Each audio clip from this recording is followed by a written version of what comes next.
Well, hey guys. So obviously we can see that there's been a major change in my appearance. I cut my hair. Uh, so just to get the elephant in the room out of the way, yes, I definitely had an incident while cutting my hair. As I was doing it, I got clear down into my beard, and yes, there was just no other result that could. It just there was no other way to do it. I just had to take care of it. So um, and my hair. Yeah, it's all gone. So you guys know our guest tonight. Oh, so if you're listening to this on YouTube, this is a video podcast. If you want to catch the full video, there will be a link to it in the description and in the actually there's a link underneath the actual podcast episode on Apple Podcasts and Apple iTunes. So you guys know Nick from Stassa23 is our guest tonight. So we're going to go ahead and bring him in here in a second. But would you guys stop reminding me how young I look? I actually got carded for beer today. So yep, here we go. Let's bring Nick in. What's going on, Nick? Oh, not much. What's up? Nothing. So congratulations, 10,000 subscribers. 10,000 subscribers. Mm-hmm. And Jared's in here too. He just hit 10,000 as well. Yeah, no, we were talking about it. We were back and forth, and we've been close for a while now. Yeah, when am I going to hit 10,000? It took me forever. I thought it was, I don't know. I've been on YouTube for, I think, 4.5 years now. Yeah, I've been on for almost 6. Yeah, but I mean, I know most of it was my fault because I just didn't put it in. I didn't put in there's a lot of the stuff we talked about earlier. I didn't do any of that stuff. I didn't either. And I definitely didn't. I definitely didn't toe the line on things that would be the things that YouTube definitely wants to promote. I definitely put out political opinions and things like that. And I found that definitely squashes you further down the algorithm. Oh yeah. So, just little bitty things, man. They will bury your videos. So bad. So, as you can see, we got all these comments. If we see any comments, if you see anything that you want to answer to, if you see any questions over here, yeah, Knife Collector here. This Knife Collector 41. Guys, go follow Knife Collector 41. He's been on YouTube for 8 years and he hasn't hit 1,000 subs yet. So what? Go get this poor kid. Go get this poor kid to 1,000. So he can start monetizing his content. He was on the after show last week for a while. We hung out in an after show for a while. I don't think I'm going to do an after show tonight, guys, because it's already 8:30 here. It's going to be like 10:30 by the time we finish. And then I still have to upload this to Apple Podcasts. So before we start any of the questions, have you gotten anything new in that you want to I always got new stuff in. I got new stuff okay. I got one that is kind of exciting. It's a design from one of our own. And I'm not one to I don't care if you're my friend or not. If it sucks, I'm gonna tell you it sucks. I'm not a yes man. I'm just not. And Jake from Bearded Gear. That's what I figured you were going to show. And I'll tell you, when I saw it on his when he's doing the videos, it didn't speak to me at first. Mm-hmm. But now that I've been this is probably my 3rd day carrying it. I mean, just the joy of hearing that ting when that hollow grind resonates through that hole. Yeah, I was gonna say it looks like it's a nice thin hollow grind. Yeah. On that. It's really nice. I mean, it's a Riot, hollow grind. Yeah. They do a pretty good job. Yeah. So I was talking about that the other day, and it wasn't. I forget who I was talking to. I went from I have a bunch of the old school Ferrum Forge knives, and they're thick. Like, as much as I like them, as much as I love these knives, they're so thick behind the edge, and you can see it in those edge bevels, like how much like I've had this to take. Too. Yeah. So yeah, exactly. I think that's what it's called. Which one is it? Hold it up again. It's intact, is it? That's the intact. Yeah, that's the intact. This is its big brother. It's the same knife. Yeah, that's what I thought. Yeah, but but I've gotten so much stuff in from Jared now that has such thin grinds, like right behind the edge. You're like 0.001, and you're like 0.011 and stuff like that. You're like, wow, that is so thin. That 0.009, things like that, where it's just insanely thin behind the edge. And I'm like, these knives cut great. And then I go back to them, like, these knives don't cut as great as I really thought they did. Yeah. I mean, I watched. I was watching your podcast the other night while I was in the shop, on BGM knives, and I got several of his regrinds. This knife right here was so thick behind the edge. This is a Millet Torrent. And yeah, I'm not a big fan of many of the Millet. I wasn't. I'll tell you, I got this from a friend, helping out a friend. I bought it off of him. I carried it for a little while, but the performance, I like performance, and it sucked. I ain't gonna lie. I don't like it because of the price it was, and I've never seen one of them.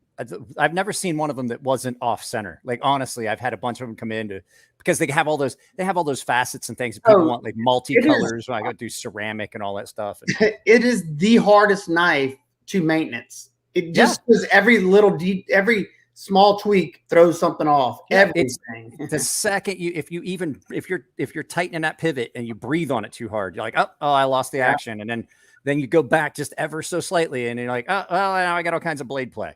Yeah. Well, there goes that in the pocket today.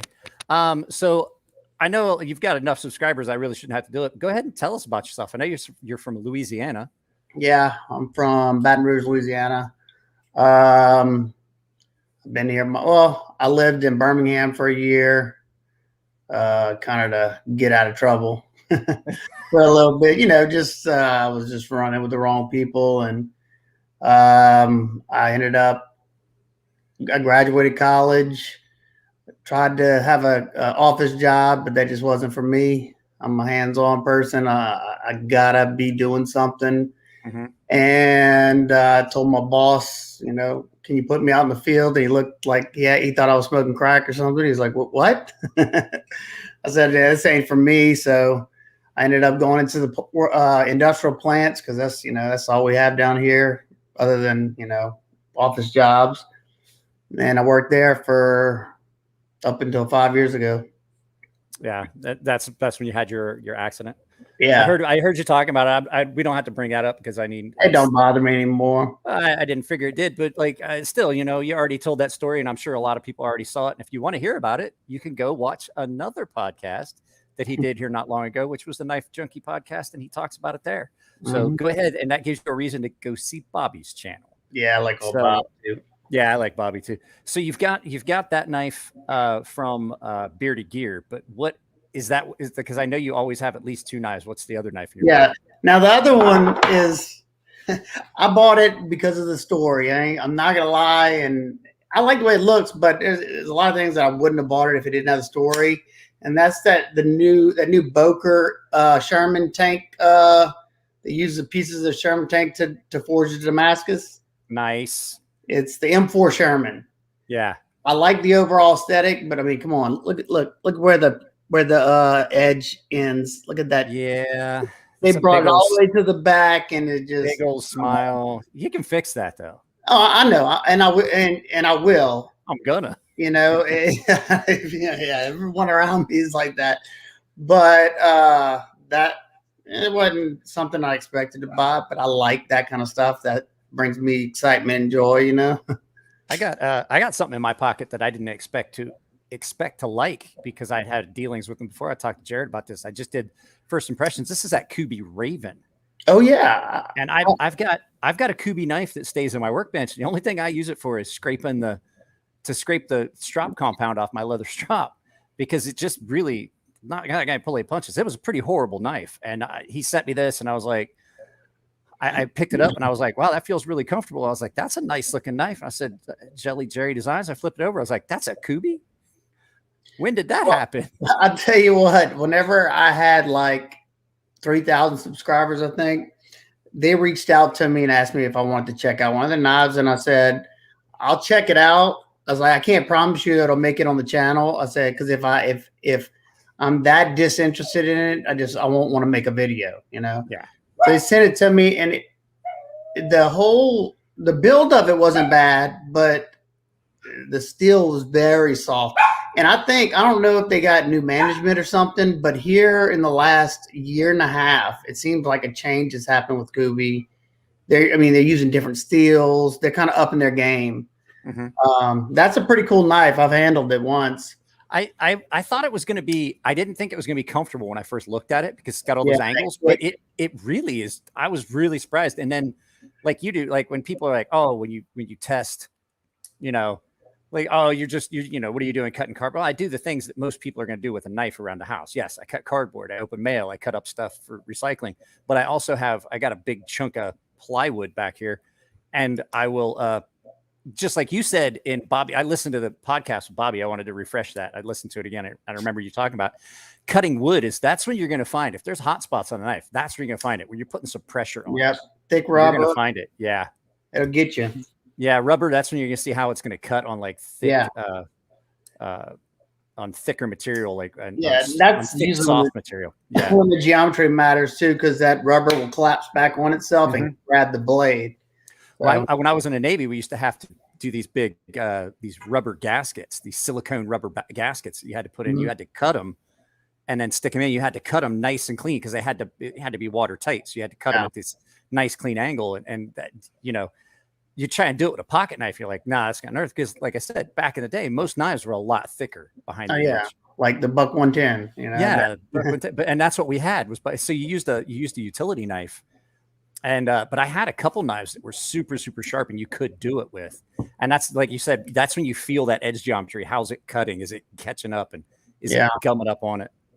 So people would be surprised also, you know, along with the blade geometry is the blade finish plays a huge, like in friction cutting, like high friction areas with a nice satin finish on there or something like a horizontal satin. Man, it seems like it just glides through that material so much easier. Now you mentioned that. So this is my Ferrum Forge Fortis, and it has that weird super polished stone wash that they had done on like I love that 25 of them.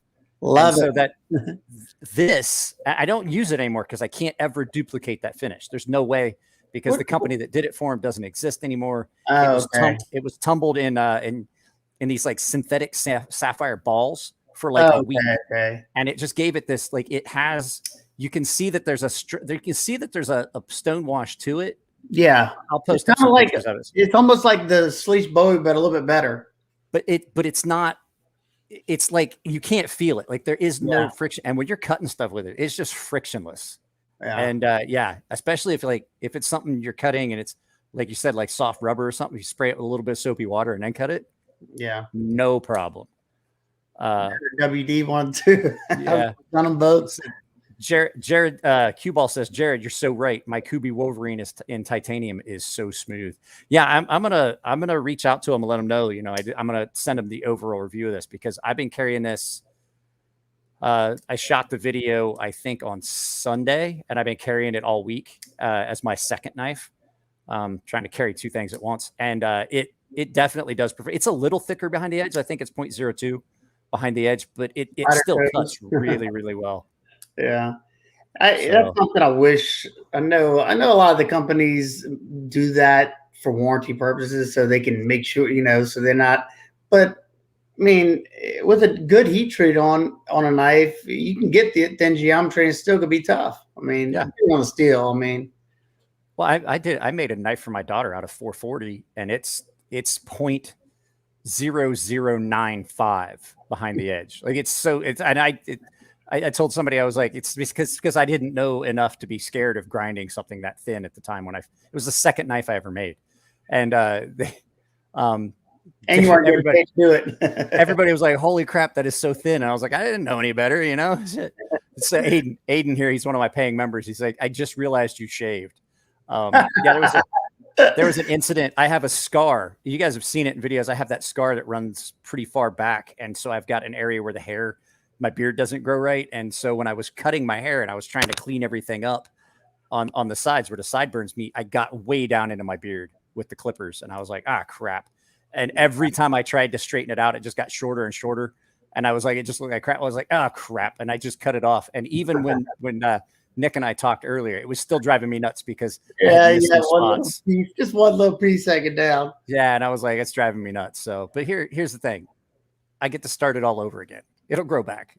It'll be back. So we had one of the guys said that he had a really good month, and he was asking about recommendations for knives in the 400. Where'd it go? He said, "Gentlemen, I work in retail. I had a really good month still going, and I'd like to get a good gents carry for retail. Sales guys around $250, $300. Any suggestions?" I've got one, and it's, if you can get it, it's not even going to be that expensive, and that's the Ferrum Forge Gent. Yeah, excellent. You can get it on Amazon right now. Yeah, you get it on Amazon. If you get, I think they're what, 150, 200, something like that. No, I think they're 120 or 130. Yeah, 130. Now they don't come with those scales. I had those scales customized by a friend of mine, but yeah, it's you can get them with carbon fiber, but that's an upcharge. Yeah, it's an upcharge, but they're great knives. This is I don't know if he was looking for slip joints. I got this quick stud on it, but it's a Lanny's slip joint. I think it was like $200 from, his name on Instagram is Red Bait, but he's something. I don't know. You might know. I know who you're talking about. I can't think of it too, but those are some nice slip joints. Wow, there are 60 people here. I hope my moderators are reminding people to hit the like button. I put the call out to my channels just so we could, get it, because I'm sorry. Hey, I got to be honest here. I totally messed up on the time because I totally was thinking the opposite direction. You're 2 hours, but you're 2 hours behind me. So yeah, it's 8:30. Yeah, it's 8:30 here, almost 9. Whenever I was freaking out and I texted you that's because I was thinking you were 2 hours in front of me. And I was like, I'll never make it. Totally. That's not a big deal. It's not a big deal. It gave me a little bit of time. We actually were in the car all day. We left the house at like 6:50 this morning and didn't get back till 11:30. My daughter has physical therapy with the team. My daughter is on she's still part of the U.S. figure skating team. And so we drove all the way up to the team physical therapist to see, because she's having some knee pain. And so we were in the car for, it's like 220 miles round trip. That's got to be rough on the knees and joints, huh? Yeah. I mean, that's so impact. I got to ask, I already kind of know, but how did you get into knives? And I would imagine it has a lot to do with being in the country. Yeah. I grew up hunting with my two older brothers. I got two older brothers. One's 4 years older than me, one's 7 years older than me. And we used to go stay at a friend's hunting camp the whole hunting season. And they constantly had either a buck knife on their side, like fixed blade on their side. And I idolized that. And whenever I think I was 6 or 7, one of those two, I got a buck. I think it was the 55, the little one. The 55, I think it is. The 55. You were telling Bobby about it. That's why I kind of already know the story. Yeah, and boy, I love that knife. I got it taken away probably 2 days after getting it for doing stupid stuff. So did I. Same thing. My dad got me a knife when I was like 5 or 6, and I did something dumb with it. He took it from me. Well, I literally, whenever I was in 8th grade, I had a collection of like 23 knives, which, at that time I didn't have a YouTube channel, nothing, but that was a lot for anybody. Nobody in my school had knives. So,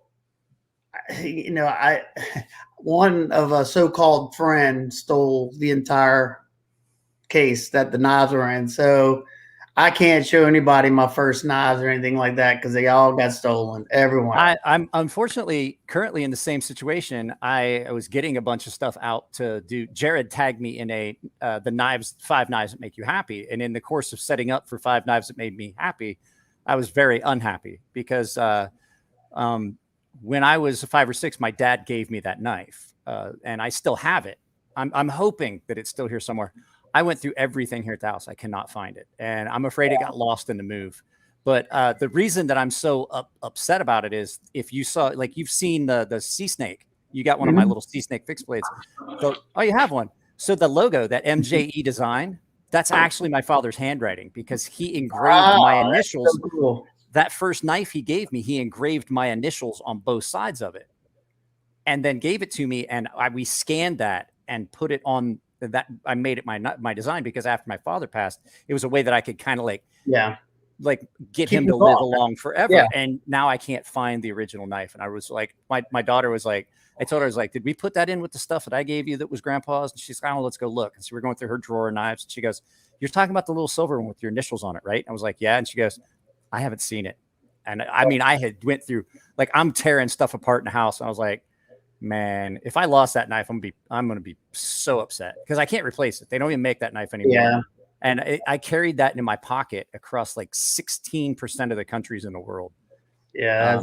That's while I was in the military, but it just, yeah. And I was like, and even if I found one that's just like it, because it was just a little not the same Pamela silver sword, I was just like, you know, I'm never going to get a chance to see it again. Yeah. What is I this? hope it shows up too, because I remember putting it somewhere so that it wouldn't get lost. And unfortunately, I've said it before, you know, I do load the glass saxophone with the jazz cabbage occasionally. And I may have lost that memory somewhere. Like, I'm going to put it somewhere so I don't forget. I don't forget where I put it. Especially after my accident, I have no memory. None. Yeah. Well, I had a head trauma too. So I lost a lot of memory and stuff. Yeah. So what was this? Well, Gilbert says, I truly love this channel. Thank you, everyone. I really wish I could keep it up, but rest assured, I do appreciate every single suggestion. Oh, I wish you could keep up. I got you. Apparently, a lot of people. Hello, knife persons. So, what have I got to ask you here? We've only asked 2 of the list of questions that I had written down, which happens all the time. All right. I'm good at that. So am I. I have a really good question. I have not asked anyone yet, but I figure this is a good time to start. I'm going to get like a list of just standard questions for everybody that comes on the channel. But tonight I just wrote all this stuff down. You always got to throw in a new one though, because you know, like every once in a while. So I have a really good one. I have a really good one I came up with tonight. So, but right now, what is currently your favorite knife company and why? Favorite knife company. I don't really. I'm just a knife whore. I don't really like. I don't really, you know. As Uncle Roger would say, you're just knife fuck boy. Yeah, because you know what it is. It's. I guess I'm always so scared, especially as a reviewer. I don't want to be partial to any company. So, I mean, I got a lot of. I know you don't like them that much, but I got a lot of Spydercos. It's okay. So I was going to I knew that was going to come up, but I'm not going to put you on because usually what I do is this and I'll pull it up and I'll put you in like, oh, so this is where I tell everybody like, it's like mint chocolate chip ice cream. And he said something bad, but the fact is I used to love Spyderco and I just think that they've just Benchmade too. I just think that their quality has dropped off to the point where it's just not a value. It's just not a value prospect of buying something. They've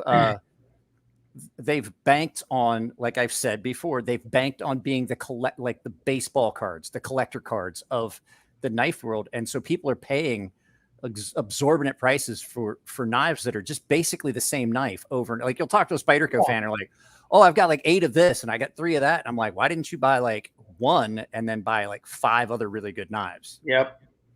So, and it's like they're transitioning into Buck. Because Buck is doing, and I just recently went to the Buck factory in Post Falls, Idaho, and I told them straight up. I said, "Look, I know y'all still keep the lights on because y'all are a household name, and I still like the company personally.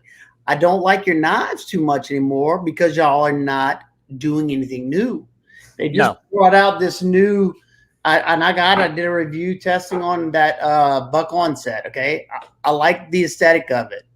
30,000s behind the edge, and just because it was S45 VN, that makes it $180 knife. No, and it's a steel frame lock.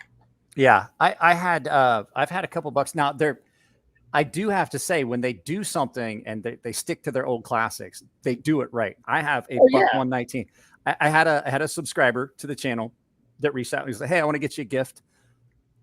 And I was like, don't go over the top like the last guy that did and get me this elaborate like Bark River knife that I have that's currently out to someone on loan. But so this guy, he's like, nope, it's coming. It's special. It's American made knife. And I kind of knew, like when you said it's an American knife, I had said something about buck and having a 110 and having a buck 115 Ranger, the smaller version of the 110. And so he sends me this box, and when I open it up, it's a buck 119 special. And I love that knife. My dad had one, all that stuff. And it's great. Like when they still do it right. Now, I will say that their China stuff is not good. It really isn't. Guys, you know what that light means. Shopcat is here. Shopcat is currently. Shopcat is on the playing with the switch. No, it's the motion sensor for the garage. Oh, okay. Yeah. So yeah, Shopcat showed up. Here we go. Jeremy Russell says, check in the links in the description. Pick up one of Mike's Sea Snakes, any of the Fair and Forge designs from Drop. I don't have all of them on there because I haven't found links for all of them, but I do have affiliate links for some of those others. I can kind of see, but not having a favorite company as a reviewer. I don't necessarily have a favorite company, but I definitely have a favorite designer, and it's just because we're friends. I have a favorite designer. Who's your favorite designer? Well, he's still my favorite designer. Is Les George. I've always loved. Les makes good stuff. That VCP design, the blade shape is just yum. Oh yeah, thank you, Aiden. Yeah, I still don't have a still don't have a bell, guys. Hey, that works. I can hear it ting. There you go. Lindy Lou says, "Kitty." Yeah, he's over here. He was. I saw the kitty just jump up and say, "Woohoo! Thank you." Nah, he's over here licking himself. So last night, this is a Shopcat story. So last night I went to bed early. I was tired. I was really tired, and I knew, like, I get a good night's sleep like every 3 nights or so. I just get so tired, and I'm like, yeah, I can finally sleep because I've got PTSD and all that. Yeah, same and so anyway, the cat was out here in the garage, and he looked so comfortable sitting here on a love seat. I was like, I don't want to. Can you just make sure the cat goes out? She's like, yeah, she's like, just close the garage door and I'll put him out this way. And my wife sends me a video this morning while we're in the road. Last night, my wife does these, like, they're almost like Sudoku, but they're these great big ones. Yeah. And they draw out a picture. And so you figure out the numbers and it draws a picture. So they're called logic puzzles.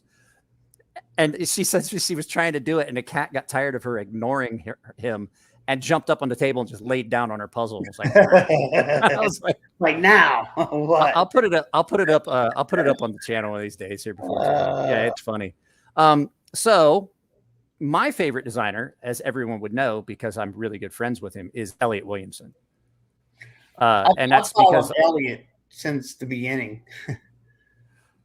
Lindy says, I came for the knives. I stayed for the cat.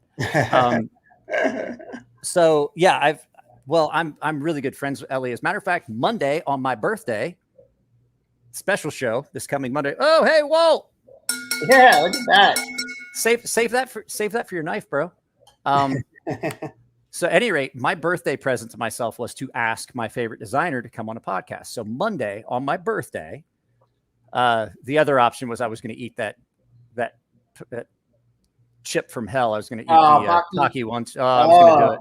I'm putting it off as much as I can, but I promised I would do it. But at any rate, so my present to myself, since I'm not doing that, is that Elliot is going to be on a podcast with me on Monday, the 30th. So if you guys want to come in, it'll be fun because it's just going to be me and Elliot, and I have some specific questions for him. What's the dumbest thing you've ever seen me do in a shop and things like this? So here we go. This is the question that I came up with. This is a really good question. I was sitting here and I was looking at something in my case and I'm like, that's a good question. This is a good question. So what would be your perfect knife? And this is a franken knife situation. This is any blade from any knife, any handle from any knife, any steel, any grind in any finish. Oh, Lord. That's a good question. Yeah. Trying to think what, in any of my videos, anytime I talk about a comfortable knife, I talk about, well, that one doesn't have it, but like where the handle drops down in the back right there, contoured scales, a little thicker to fill out the hand, kind of like a S&G, but comfortable. The contoured scale S&G. probably a good drop point, even though clip point's my favorite aesthetically. Yeah. You know, I know. I mean, they're pretty much the same blade, just a different spine shape. If you really want to Yeah, get down to I it. just I don't need as much belly because I don't hunt as much anymore. So that's why I was attracted to that, is because of skinning. I needed that belly. Now I gravitate either more toward a drop point or a warnie. I love that power I can get behind a warnie. Boy, so that it would have to be kind of like the blade on that Jake's knife, where you got the flat and then just a little bit of belly up front, for slicing type. Oh, What about steel? Steel, I like CPM 3V. I've always liked it. And I know there's better steels. I like Crewwear a lot. Crewwear and 3V's, they're probably my favorite, and Z-Wear. Those are, somewhat similar. I'll tell you what, I have a knife in Magna Cut, a Creeley Mako and Magna Cut. It's some yummy steel. I mean, it's got some pretty good toughness for being a stainless steel. I mean, I do stupid stuff with my knives. I actually had it. I had it figured out in my head, and it's going to surprise some people because I just talked about not liking Spyderco. I would want the handles off an Endura with the blade off of. That's a good blade shape right there. That's a Horizon. The Horizon D. Yeah. In a hollow grind. Oh yeah. Really thin. With a lock back. Now you just threw a curveball in the mix. In S90V. Yeah, that's my perfect franken knife. This handle, that blade, in a satin.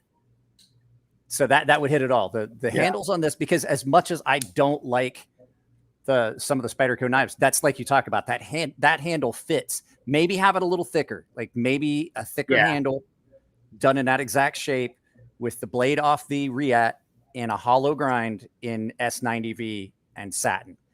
And I think that would just be about my perfect franken knife right there. That would hit all the little wickets. And no pocket clip. Fuck the pocket clip. Screw Sal.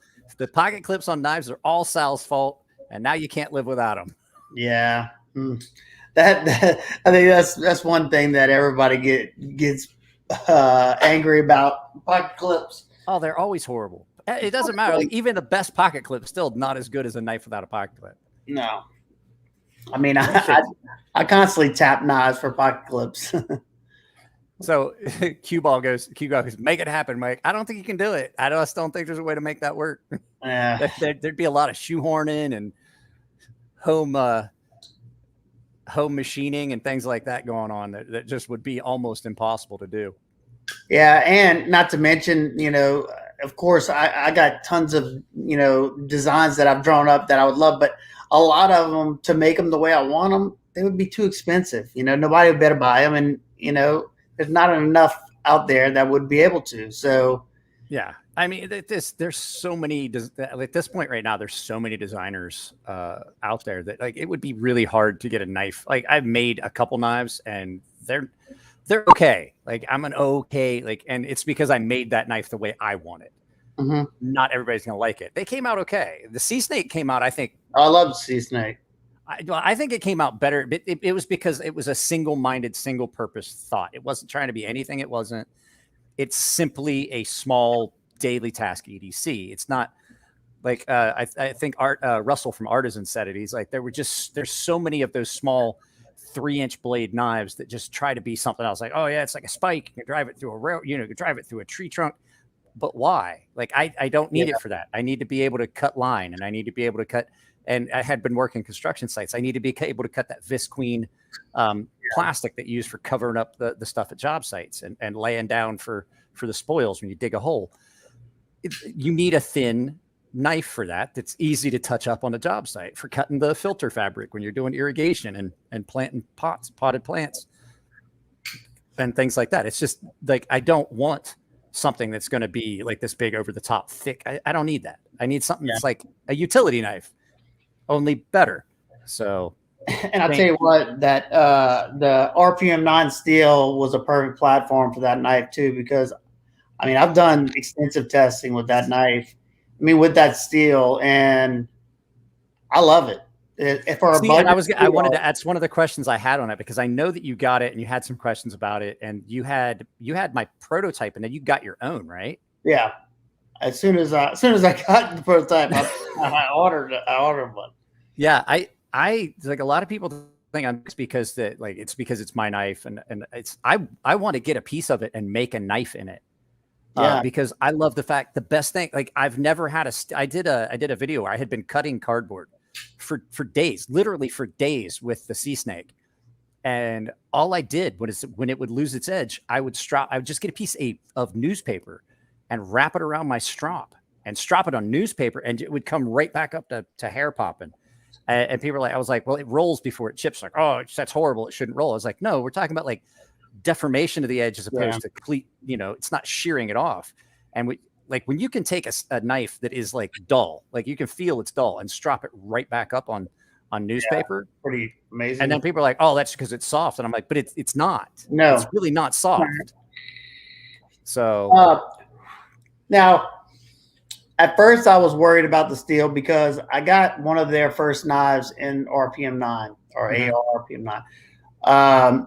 And I think it was, they were figuring it out still. Yeah, because there were some prototypes that went out, and the steel wasn't like, there the sharpenability wasn't there. It either had a burnt edge, or they just didn't have the heat treat right on it yet, because I had a lot of issues with the first knife I bought. I mean, it was a folder. And there was only a couple. So was it the Arian? Was it the Rhea? Oh, Jesus. Hey, bud. It was either that or the what's that small one? Oh, the Rhea. Ouch. That's your claw. That's it. The Rhea. Hey, bud. My first one. And it cut me because the lock failed on it too. Oh, wow. It's because and that's something I wanted to talk to Russell about, and I don't know if they still do it, but a lot of times they polish the top of that lock face, and I mean slick. Yeah. I had my thumb on top, and I was pushing down to cut something, and luckily it caught into, I think it was a box, and it caught into the box. It would have got me good. I haven't had any issues with it. That was the only time I ever had something wrong, though. Holy shit, cat! You can't get in my lap. I'm busy. My dog's scratching at the door right now. Come on, let me in. I can hear him in the background. Yeah, I haven't had any problems with it. We had one. I mean, the cool thing about Artisan is they're always cool about it. My buddy Nico bought one of the Rheas, and it wouldn't lock when it first came in. It just had a little bit of a burr that was on the lock face. And I mean, when you're making a lot of knives, every once in a while one slides through. I mean, Cold Steel had issues with knives. People would send stuff back, and you'd see videos about it. But I didn't have a problem with mine, and I just fixed it. All I did was took it apart and just touched it on you could just feel it. You could see there was just one little spot. And I just touched it up on a Scotch-Brite wheel and took that off, and it was fine. And but yeah, I can see what you're saying. Like, they do that lock face really shiny, and then it has a tendency to slip. But I actually I tightened. I took mine apart, and I flexed the lock bar over a little bit because I wanted a little bit more. I mean, I'm a big guy with big hands, and I like a little bit more lock bar tension. I like a heavy D10. I like a heavy lock bar tension. I used to, but now, after the accident, I don't have the dexterity in my hands anymore. So it's like, I usually, when I buy something from like Knife Center or something like that, I put in the notes, make sure it doesn't have a strong D10 or it's coming back. Yeah. Was this Snuz says my first Rhea got sent back, but quick. It was sticky, and I don't believe the operations do. Felt like 15 product over 15. I don't believe in operating on it. I can't. I don't know. English. Do you speak it, Snuz? I was having a hard time with that one. But yeah, I strengthened up the lock bar tension on mine. But I know what you're talking about. Some of those knives. The one that immediately pops to mind is the Beg Knives Glimpse that Reat did for their Steelcraft series. Mhm. And when that thing came in, it had super sharp jimping on the liner lock. And so my buddy Matt bought one, and he got it. And he goes, we call Matt office hands, because like he's an office worker. That's all he does. He just processes paperwork, and he's into knives and everything. But he's like, wow, that sucks. And I was like, we could fix that. And so we took his knife apart. We just ran it on Scotch-Brite, just knocked the points off of it. That's just what I did too. So that's like the first offender of that is this knife right here. Boy. I love Rick. He's one of the best guys to talk to at a knife show, fellow Ohioan. I love the fact that Ohio Boy did good, but why did you put the flipper tab on every one of your knives on backwards? Like, why is that on there? I asked him the first blade show I went to. I was trying to get some content for the channel, and it didn't even make the channel because the video loud. But I was like, man, I said, I like the aesthetic of your knife. It's not the best cutter in the world, but I get it. You're making it. It's made for, first responders and stuff like that. Yeah, the first one I ever got, I got an XM18, and it was back then you could only get them if you were law enforcement, military, or first. So fire department, you had to be either first responder or military. I'm like, hey, I'll give you the money for it. You order it. Right? I actually made a lot of money doing that. And then when I finally got ready, I wanted to get one for myself because everybody was like, oh, I want one. I was like, all right, let me try one. I had to buy it on the secondary market, and I got raked over the coals. And it was back in the day before he figured out that a flipper knife was supposed to flip. And so you had to wrist flick the shit out of it. You're like, the Teflon washer only. Yeah.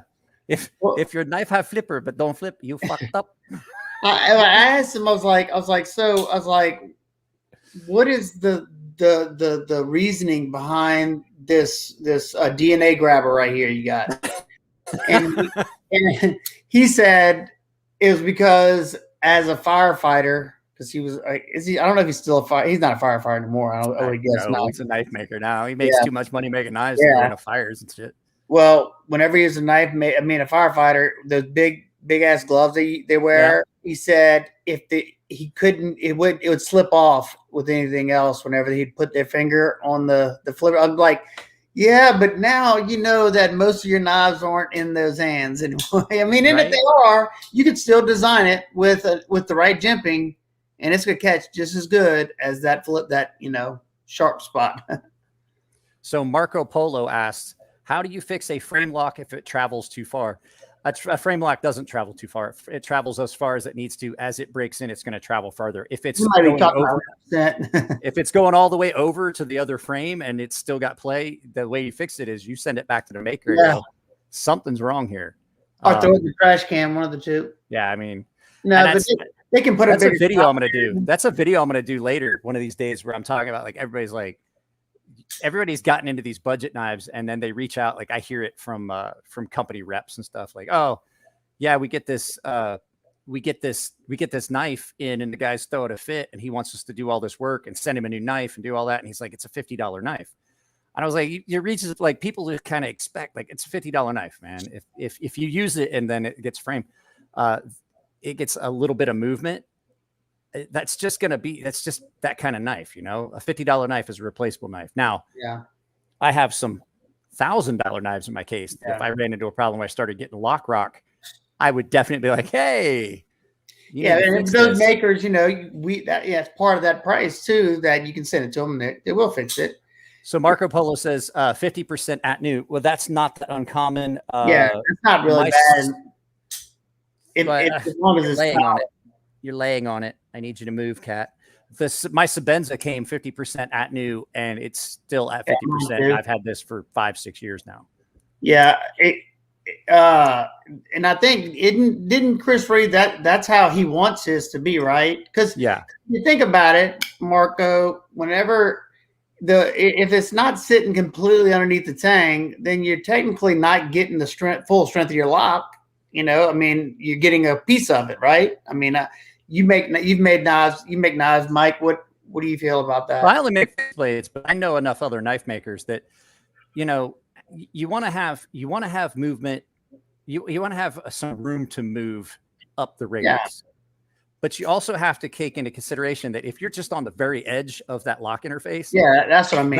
That's an unsafe thing. And a lot of people are like, oh, I like it. It's like 5-10%. I'm like, I don't trust a knife that only has like 5-10% lockup. Well, most people who like that don't use their knives. I mean, that's just because they flick, and that's another thing is like doing that constantly is the worst thing you can do for your knife. That's going to wear your knife out way faster than if you cut with it. Oh yeah, no doubt. If you're just flicking, because that's a violent action every time that slams open.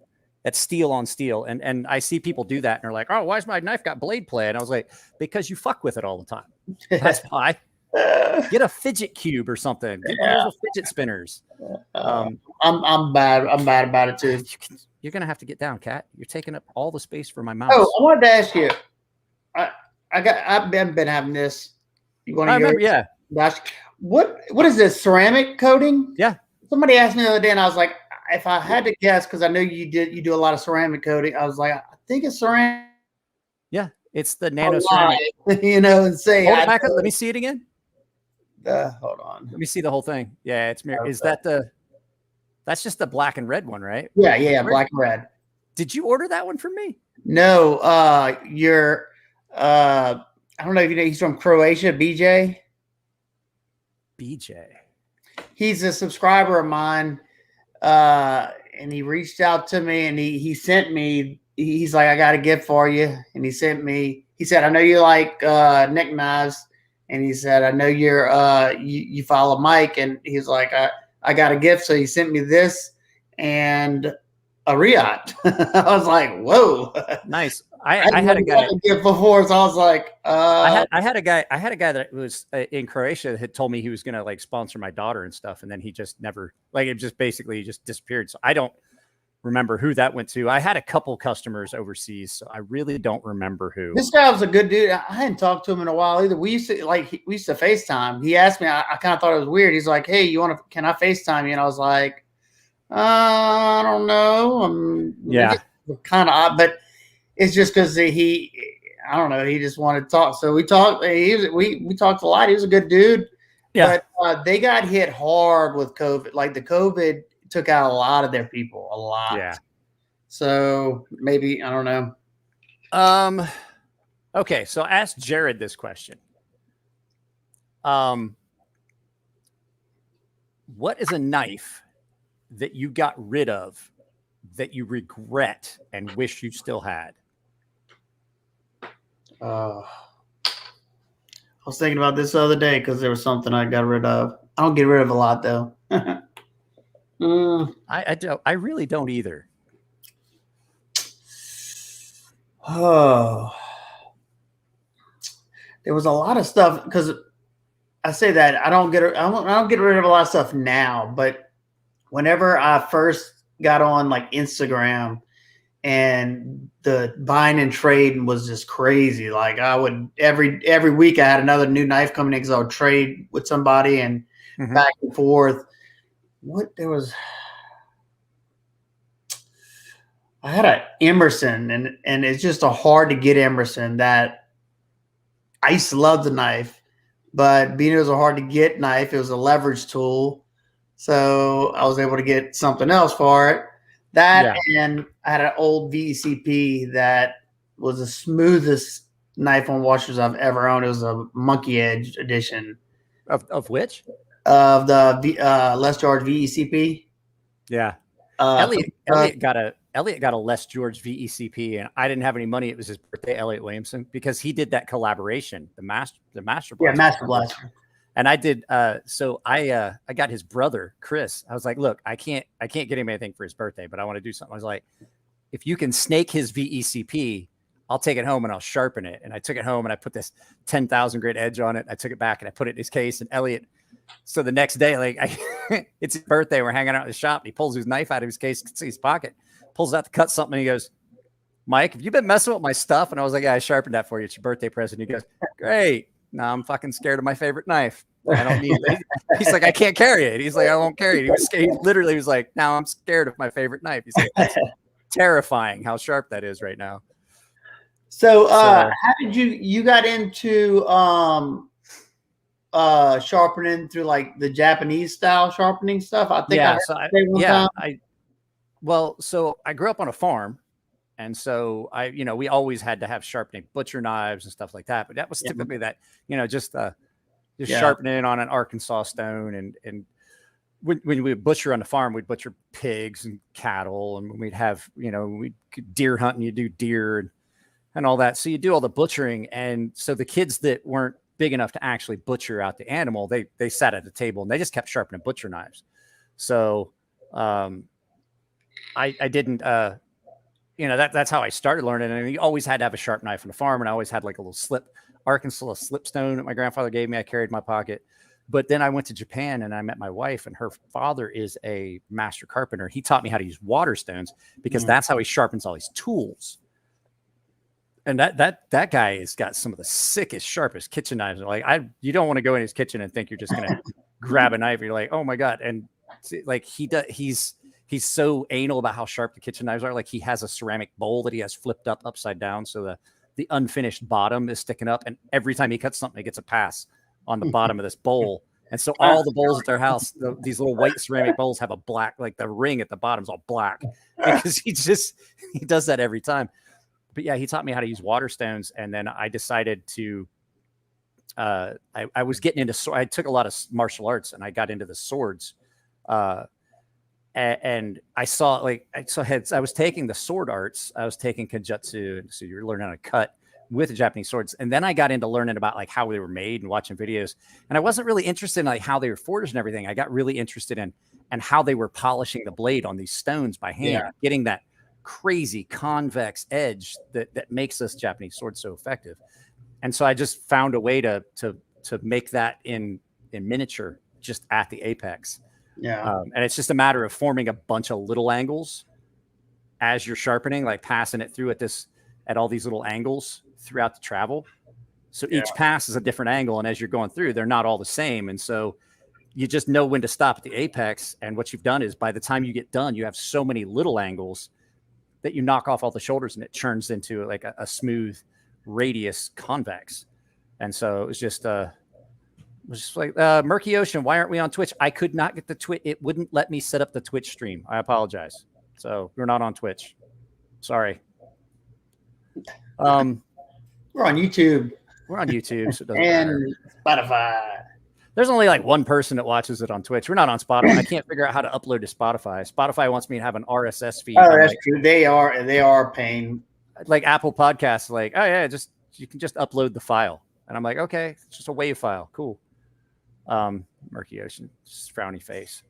So the knife I told Jared this, the knife that I got rid of and wish I hadn't because I can't justify buying it again, is that Cold Steel Double Agent 2, the drop point, clip point, with the two finger rings on. And I was like I can't justify, but they're not that expensive, but I just can't justify buying another one. They're not that good of a knife. But it was cool and it was fun and it was a neat looking knife. And I was like, maybe someday when I'm independently wealthy, I'll just buy one. I bought something just because it put a smile on my face the other day, and I was like, "This is totally not me, and it's not something I would normally get." But it's so fun. It's this Dirk Pinkerton. I mean, a beast of like. I did not know how big this knife was, and so I was like, "Wait, why does this package weigh 5 pounds?" Yeah, it's a big one. But boy, it's so much fun to play with. Have you seen the full brass one? I can imagine that thing's got to be a pound. I saw it at I think Jared actually has one right now too. Oh yeah, he did a video on it. I remember seeing that. So I was at USN in Vegas, and I went by the table, and I was like, "What is this?" And I picked it up. Was like, "My God, it's a bumper." Yeah, because this one with the G10 is heavy, and I can only imagine that much brass. Jeez. I don't think you can. I really don't think you can. It's that heavy. Like I was taken aback by. I was like, "Holy Nikes, that's heavy." You know, another back in my trading days too, when I traded back and forth, I had this girl. I forgot what knife. What was it? I It was I like thought you were gonna tell me you traded a knife for a girl. I was like, nah, was it a not good yet. trade? I mean, like, I would have kept the knife, I think. No, but she wanted like 4 knives that I had, and she was like, I got she's like, I got this custom, and I was like, well, I've never owned a custom before at that time. I was like, sure, I'll do it. She wanted it like one of my Sabenzas,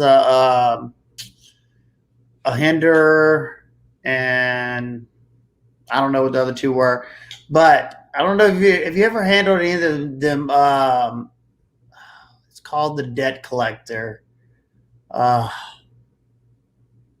They're not the same as they used to be, but what is the name of it?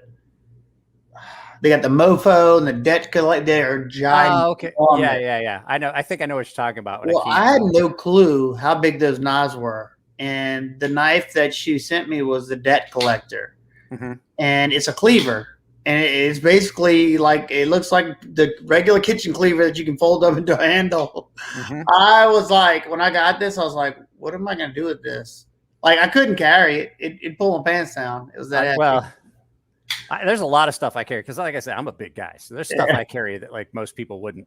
I want to answer this question real quick. So Walt Gilbert asks, when it comes to heat treats and manufacturers and custom designers, how much influence does the knife maker have with the manufacturer when it comes to the final product? It depends on the company and it depends on the maker. Like, so when we make the stonefish, I was kind of picky about, like, I wanted specific things in it because that knife had an express specific purpose. That was my answer to the K-bar. I didn't like the K-bar. I wanted something, that's the knife that I would have wanted when I was in the military.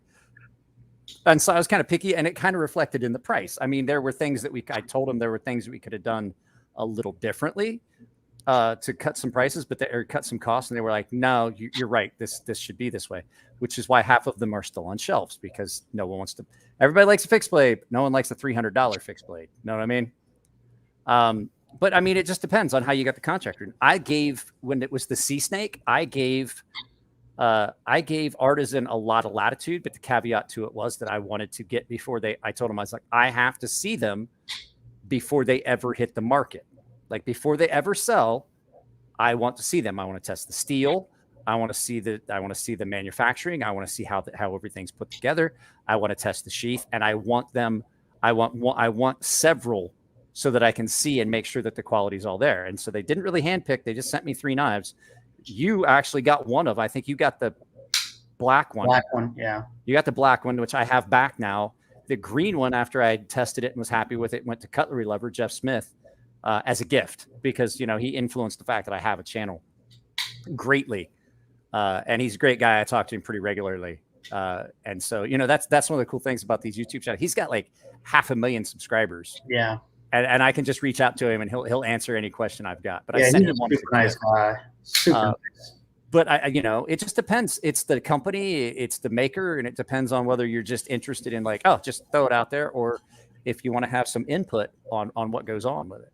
Yeah, Best Tech was like that. I don't know. I did Best Tech's warranty work for like a year, whenever, like 2 years ago, I think. And that's how they were. All their OEM stuff, they got like 4 sets of prototypes, or depending on, if they nailed the first go round, but usually you had at least two sets of prototypes at least. And they took input pretty well, I mean, they wanted your business, Yes. Artisan has been really, what is this? I seriously don't understand why it's so hard and difficult. Thank you, Monster Racing. I appreciate that. So we were talking about things that you bought, and things.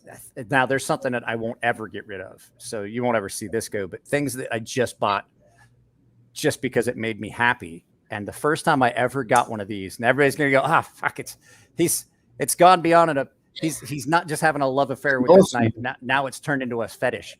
But the fact is, the first time I'd seen the videos and I had talked to John, he's the reason that I do my videos facing me for a chunk of it, because he said, put a face to your channel. Yeah. and people will respond to it. And it did work for a while. And then caress the like button. Girls don't like when you hit it. It depends on the girl. Yeah. But I bought this strictly because it makes me happy. But the fact is, the first time I got one, I didn't know about that blade shape and everything. And the first time I got one, the customer was like, yeah, use it. Just like, because I know you can refinish it. And I was going to stonewash the blade for him anyway. And so I sharpened it and then I used it. And I was like, I have got to have one of these. Yeah, that thing is a beast. It's a beast. It cuts. I got to do the same exact thing. Customer got me to do an anode finish to his scales, and he told me he had already had some scratches on it, and he told me if I touched up the edge, I could use it. Oh, yeah. But then it sucked because I really wanted one after that, and I was like, man, now the prices have went up so much. Yeah, actually, the prices have went back down. John, actually, yeah, I think I paid more for this. I paid like full price for this, but it's because they haven't been doing the reverse honeycomb on. I picked basically, I was able to find exactly the knife I wanted. Flipper tab, or not flipper tab, but one of the ones with the sharpening choil, so I didn't have to try and add one in. Yeah. It's got the double stop pin set up, and it's the reverse honeycomb, and that's what I wanted. I didn't actually care if it had the lock bar insert, because they do a really good job on the tension of it. And I've never seen one of them with lock stick, even on the titanium ones, even without the lock bar insert. So yeah, they were either carbidizing or carburizing the lock face, huh? Yeah, they did for a while, and then they stopped doing it because they said it felt gritty. And I agree with them. I've seen some of the first ones they did. I think I sharpened number 30 at one point, and it did. The lock face, there was a gritty feel to it when you released, and I was like, he doesn't like it like that anymore. Well, then, yeah, that must have been the car. They were carbidizing. Yeah, they were carbidizing. He did carbidizing in case there was any lock, blade play. Yeah, lock rock. Well, now with that double stop pin, all he has to do is just send you an oversized stop pin that takes care of the issue, because you don't have a lot of, like, when you flip it open, that's where the impact is. But just dropping it, like if you just, there's not as much going closed, so that the closed position stop pin isn't going to get as much damage done to it as the open side. Yeah. And so all you have to do is just tell him what size stop pin's currently in it, and he'll send you a new stop pin. You just drop it in, and it's just plug and play. You don't have to do anything. That's something I've always wondered, why some of these like bigger companies, haven't took on me. Because look, Benchmade's been doing that hexagonal stop pin for how many years now? Long time. Back when they were doing it's hit or miss whether you actually get anything from that. Now, because they don't do it's just not done right. But think about that idea could be something. But I'll tell you, it's expensive though, because you've got the facets too. Yeah, and so with this, so some people are, why 2 stop pins? Why not just use 1 stop pin and just going to oversize? If you only use 1 stop pin and you change the stop pin, you now close then it's going to go back. You've changed the open position and the closed position. Yeah, you want the closed to stay the same no matter what. Exactly. And so then you don't have to take it to a grinder and redo your. I don't understand why people. Ken Harris. Since I missed the last few shows, he said. Yeah, well, I mean, Ken, you can always watch them later, or listen to them at work on Apple iPod or Apple iTunes.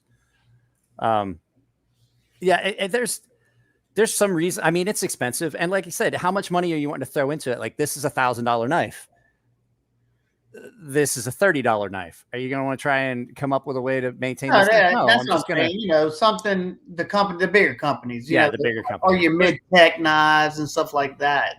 Well, I've come to the conclusion that the companies that we're talking about that I've mentioned are like my mint chocolate chip ice cream of the knife world, which I don't like. I've come to the conclusion at this point they just don't give a crap about the customers anymore. I mean, at one point, I guarantee at one point they may have. Like when Benchmade was Pacific Cutlery, and when Benchmade first became Benchmade, their knives were great. That was top tier. That's what everybody in the military wanted. You wanted a Benchmade. If you couldn't get one, you got a Gerber. Like, I couldn't get a Benchmade, I got a Gerber. And then when Spyderco came out, I still love the Endura. But the Endura is a great knife. The Spyderco Endura is a great knife. I just refuse to pay what they're asking for it because I just don't see it being there. You know what I mean? I think mainly the reason why I get some, because my local shop, being that I help keep the lights on by me buying knives and promoting the place, they give me a discount on most of their knives. So thanks, Duke. Duke says, Sinister Knife Clip says, seriously, I was the 7th to smash that like button. Y'all are dirty now. So Cue Ball says, I've got a fever. I don't know what that's got to do with going on. I'm trying to keep up with the comments, but here we go. This is one that's Snuzz says, I think so too. I don't think they give a crap now. I'm just a warranty, etc. is just shtick now, no longer any pride. I've said that before too. And I don't know how you feel about it. Like, I see all these companies and people are like, oh, well, if there's something wrong with your knife, they've got a really good warranty. And I'm like, yeah, but a warranty is not a replacement for quality. Like I got a knife and it's screwed up, I can send it right back. Well, that's great, but I shouldn't have to. Especially when 70 people got their knives and they were all crap. Yeah. They're all centered. Come on now. The other thing too is people are like, I'll just send it back. And I was like, you guys do realize that that's not truly free. Like if you send something to Benchmade or you send something to these companies, you're going to pay for shipping. You're going to pay $30 for return shipping because that's their standard. It's $30 for shipping. So, I mean, it doesn't cost. They're still making money on that warranty because it doesn't cost $30 to send a knife. I'll tell you how much it costs. $8.50 because I send everything flat rate boxes. Yeah. So I had a question here. And since we kind of got into it, I'm going to pull this one up because we kind of just talked about it. Okay. Overrated companies and underrated companies. In your opinion, what are some of the overrated companies and what are some of the underrated companies? Oh, overrated companies. I want to sit back. This chair's so comfortable. Try not to get too comfortable. I'll crash on myself. Yeah. I'm looking at my case and seeing if any of them are overrated. Well, I mean, we just talked about one. I think Spyderco's overrated. I mean, because like you said, this year should open up people's eyes. That's the answer. Ken Harris asked if I was still doing my summer sharpening prices. Yes, I still am doing that sale. Okay. Anyway, Spyderco. Their mid-year release this year, there was nothing new. And I don't get me wrong, I like the fact that they did the thin blue line and all that stuff. But come on, you're a knife company. Where's your new designs? Don't bank off of other people's designs. That and all the extra. How many PM2s can you actually make? That in that sense, I think Spyderco's overrated. So a couple of people said here CRK, and I'd have to say I disagree. I really don't. I don't think they're overrated.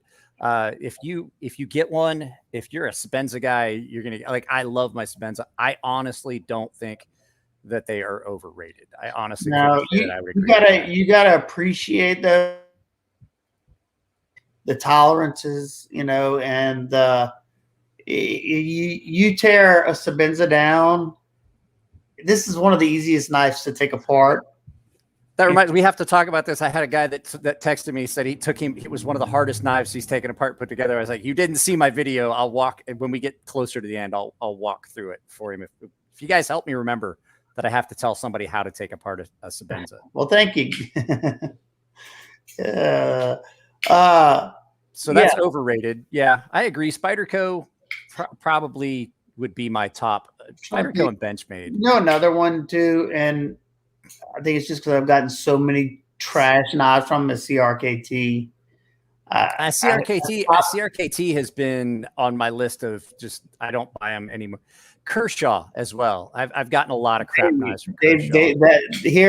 That's another company that just said our name's known. I know they'll buy them at Walmart. The people that aren't into knives, but that's something too that wait, I'm echoing. A lot of people don't realize is they're not catering to us. They're catering to the non-knife people. Yeah. And they're catering to they're catering to those guys that are just buying something because it looks cool.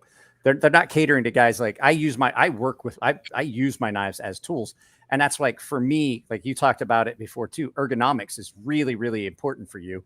The same here. A tool is a tool. I use it to make my life easier. If it's uncomfortable, I'm going to shy away from using it. And they're by default now have made my life more difficult because I won't use that tool.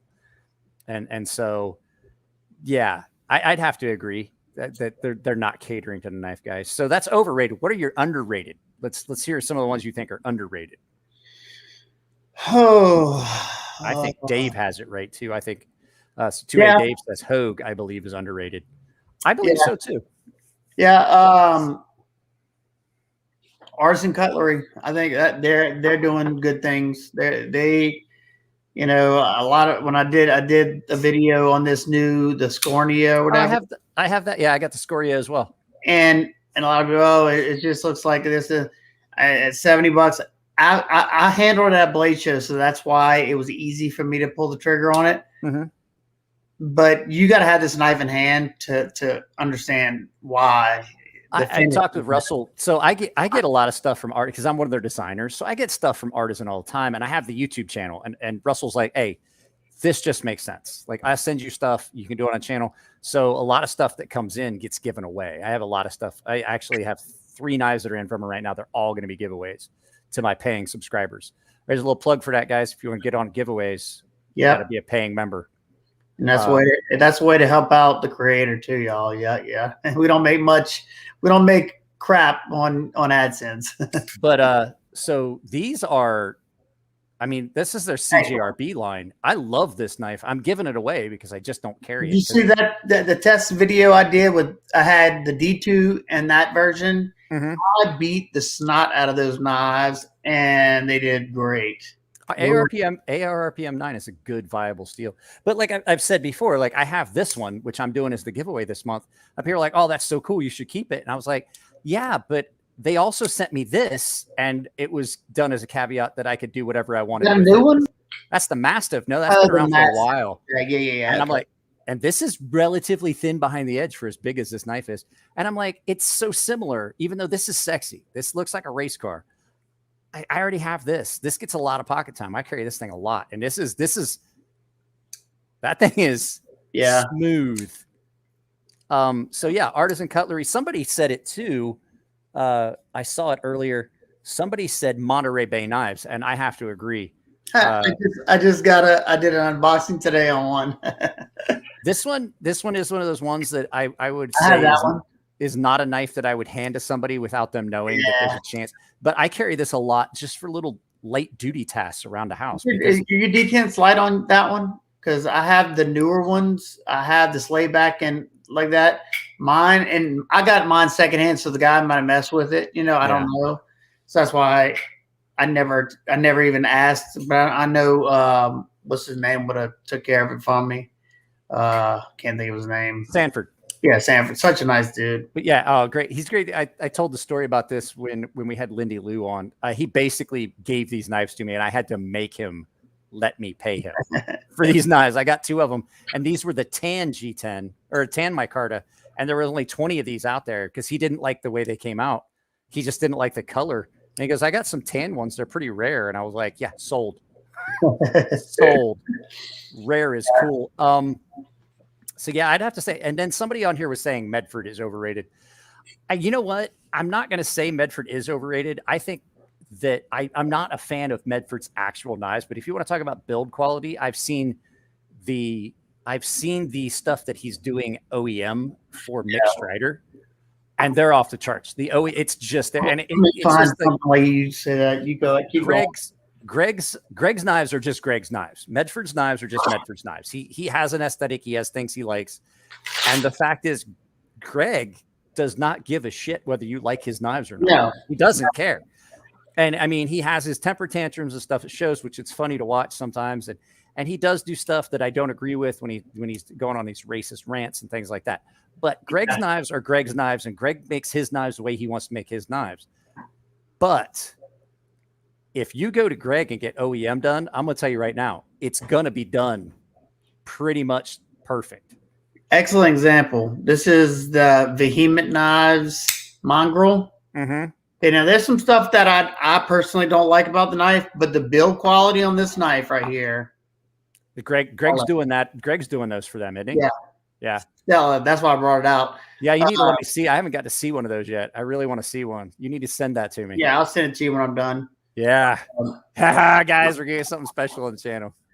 I got another company that was underrated by myself here up until recently. I know the people who had these knives know what I mean, but what is it? Finch knives? Yeah, who did it? Hey, buddy. Says shout out to Stassa for telling me to get S45 for you version of the. Oh, that was you. Yeah, he DM'd me yesterday. Yeah, he DM'd me too. I saw pictures of it, and that's what I was gonna say. That's I'm gonna talk about how to take apart that knife since you had a problem with it. But anyway, were you saying which one? The Finch knives. Yeah. Now I'm gonna be honest, okay. Whenever I saw all the reviewers were getting these or whatever, I tend to shy away when that happens because I know I can easily be, swayed. Just because it's like you hear things and you hear it over and over, so then you start feeling that way. So I usually shy away from the hype and then come back to them. Well, especially if it's someone that you respect is reviewing. Like I kind of like I have to shy away because I'm friends with Nick Shabazz and I like Nick a lot and I respect Nick's opinions, even though we have different opinions on things. And like when Nick does a review of a knife, I have a tendency to ask Nick questions, and I'm just simply like, hey, did you ever take this knife apart? I kind of want to see what's inside it without taking it apart. He goes, oh yeah, I did that video, and I'll go look for that video because the fact is, like, Nick actually could sway my opinion on things just because I like Nick and I personally respect his opinion on a lot of things. Even though we might not have the same opinions on a lot of things. So, and sometimes you do it you don't realize you're doing it, that. So the reason why at first, couldn't find a thing. I'm hitting my beer. Mike, this goes for being straight up and letting me know the CRK Ink Cosi is a solid buy at the price point. All love, Emler. Sweet. Yeah. So what were you saying? I'm sorry, I didn't mean to interrupt you. Both of these, I think this is the this is Runtley in the 1929.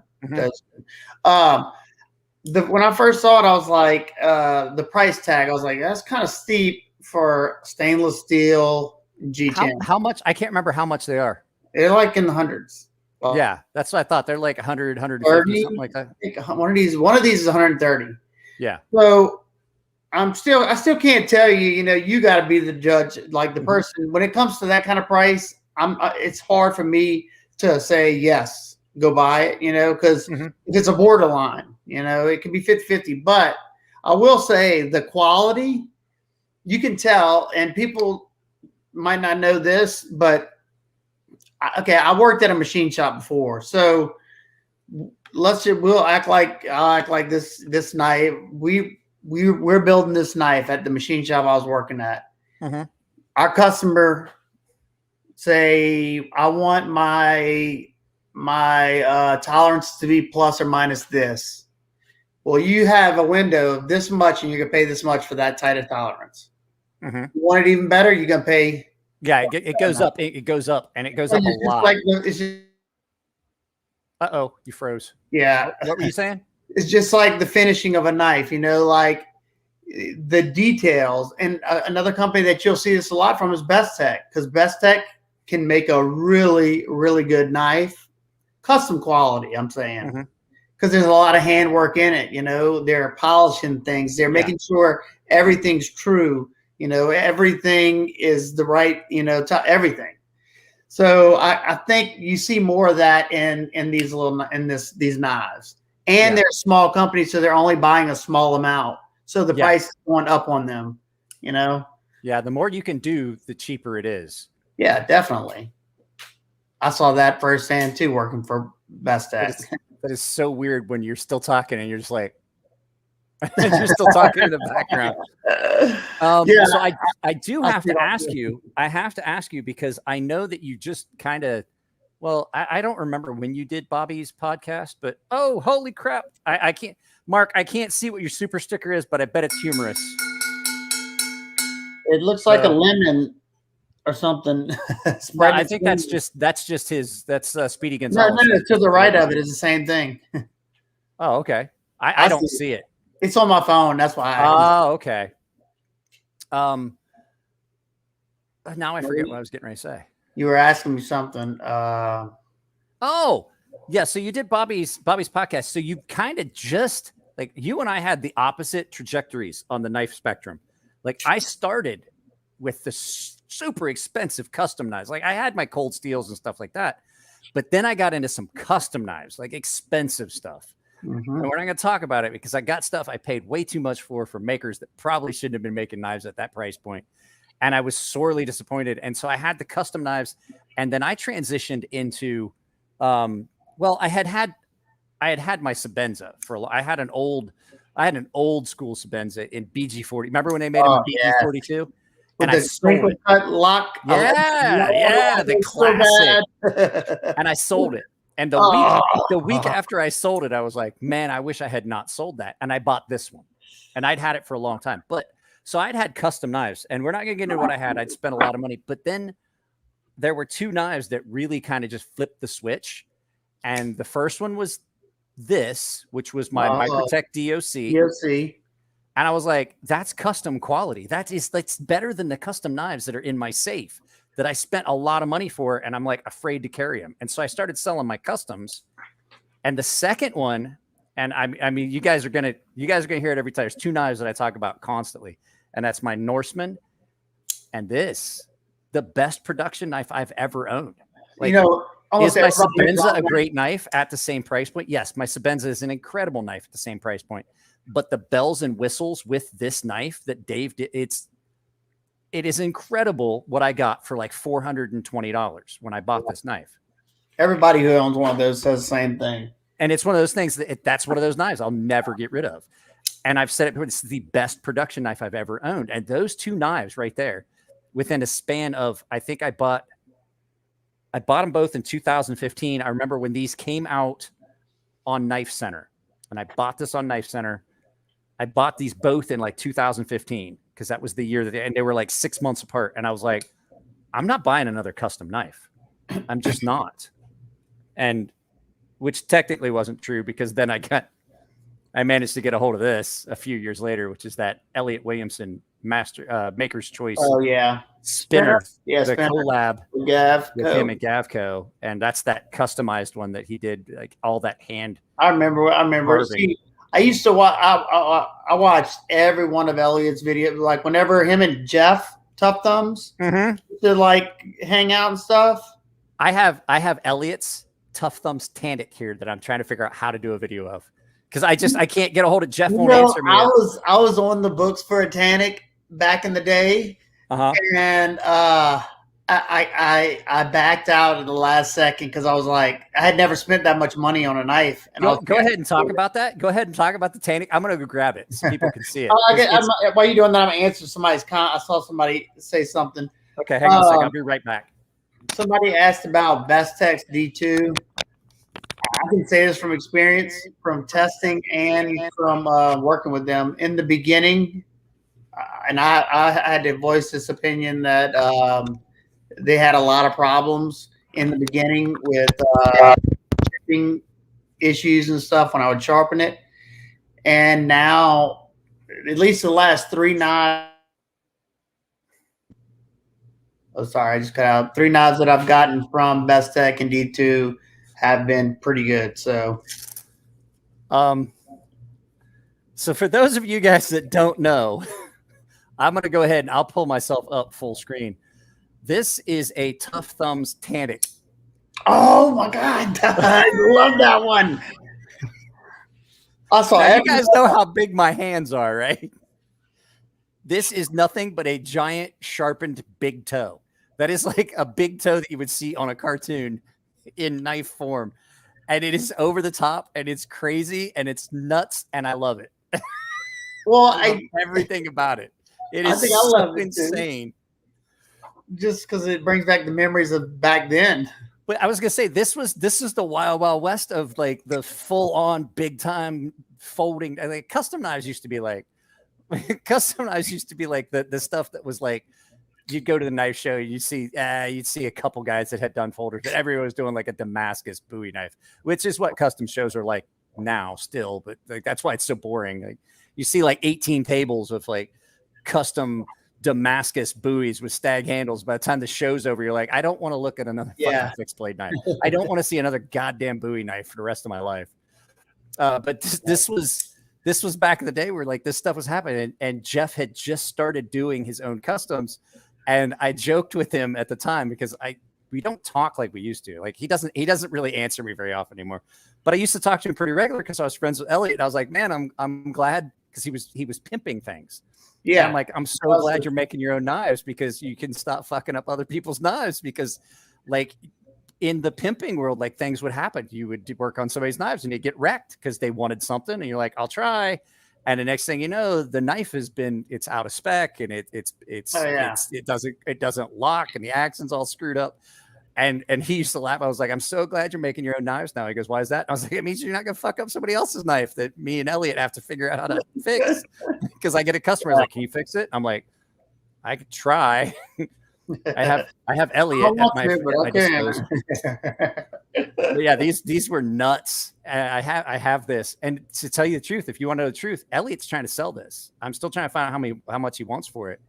But I want to do a video so I can try and sell it for him. But the fact is, I don't know anything about this knife. Hey, this would be the video. I was like, hey, that's a Tough Thumbs Titanic. And that's one of the original, like that's one of the early ones too. This was one of the first ones he made, and he gave it to Elliot as a gift. Well, I know it is because you see how it has the drilled in stop pin or whatever right there. Uh-huh. Well, because I think he had stopped doing that after like 30, and he was getting it milled. I think by it's definitely. And if you want to know the truth, if I've looked at it, I think it is a drill bit. Stop pin. I could believe it. That's what it looks like. It's just like when I've had it apart and I looked at it and I was like, well, that's just shank of a drill bit that he ground off. I wouldn't doubt it. Oh man. But I mean, that was back at the same time that Elliot was making his garage knives, and Elliot gets those garage knives in, and Elliot still definitely he definitely still honors that warranty on those knives that he made all those years ago in the garage. And he's like, he gets them and he goes, can you believe people actually bought this shit? Well, I tell you, because and I always like listen to what Elliot would say, because he was always the heat treat guru, man. Oh yeah. I know everybody used to go to him, like, because he would pull out these crazy heat treats back in the day. Well, I do 20 CV off of his heat treat, and I'm getting it at 64 Rockwell. Yeah. See. Oh, Zach. Hey, Zach. Hang on a second. I'm working on it. I put my cowbell too far away. It's not actually a cowbell. It's thermos. My daughter, I'm kind of upset. When we moved, my daughter had this. She had actually, when we went to the one skating competition, they gave out all these cowbells. And I'm like, oh, great. That's just what I need, is her with a cowbell. And my wife threw it away. And I'm like, now I need a bell. And I don't want just a regular bell like Jared has. And this is like a cowbell. And I'm like, oh, I was asking my daughter, where does cowbell go? And she's like, oh, we threw those away. I was like, damn it. I'm going to order a cowbell. So Zach is here. Welcome. Hey, Zach, I'm going to get with you. Maybe we can get you on the podcast next week. That would be kind of cool. And we can come up with some stuff. So Optimus Crime says, who's Elliot? Elliot Williamson, Fair and Forge Knife Works. 6K for 6K. They did see a Fair and Forge. 6K. Did I hit 6K? I don't think I hit 6K. Hold on. Close. 25 till. No, I'm at 6K. Like, did I hit 6,000 subscribers? I've been sitting at that 5.75. Yeah, I've been sitting at that 5.75 for months. Come on, peeps. Yeah, if you're not, well, you're subscribed if you're watching. Hey, I just noticed that Dave is here. David, the What's up?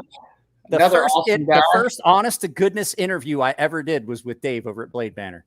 Yeah. And now look at this. Now, Dave, I have my own podcast. See what you've done? You gave me an inflated ego and a big head. Now I have my own podcast. He's another one that did awesome. That's doing awesome things. Has a knife out there and a little I think a kit. Well, and he's doing a lot of stuff with QSP. Like I said, one of my guys. This is still one of my top. I have 6 of those. This is my top sleeper. Is the D2 on this was done really well, and I did the black.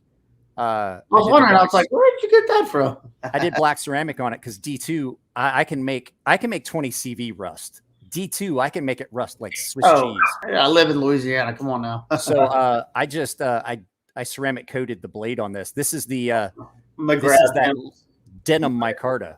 I got 3 of the denim. I got the raindrop carbon fiber. I want to get one of the titanium 154. I don't know. Let me grab him so he just stops barking. Optimus Crime, you said check out the. This is what I was trying to do. I didn't want you guys to have to see him go in his closet. I actually would prefer. I have reached a point where I have got. There he's back. I have reached a point where I've got. I think I'm starting to really, really appreciate liner locks. I didn't used to because it used to be back in the day, you got a liner lock and they were crappy. Like liner locks were gonna fail. And I got into frame locks and I kind of forgot about liner locks until I started seeing some of the really, really good ones come out. And so now, like, this is a really good one.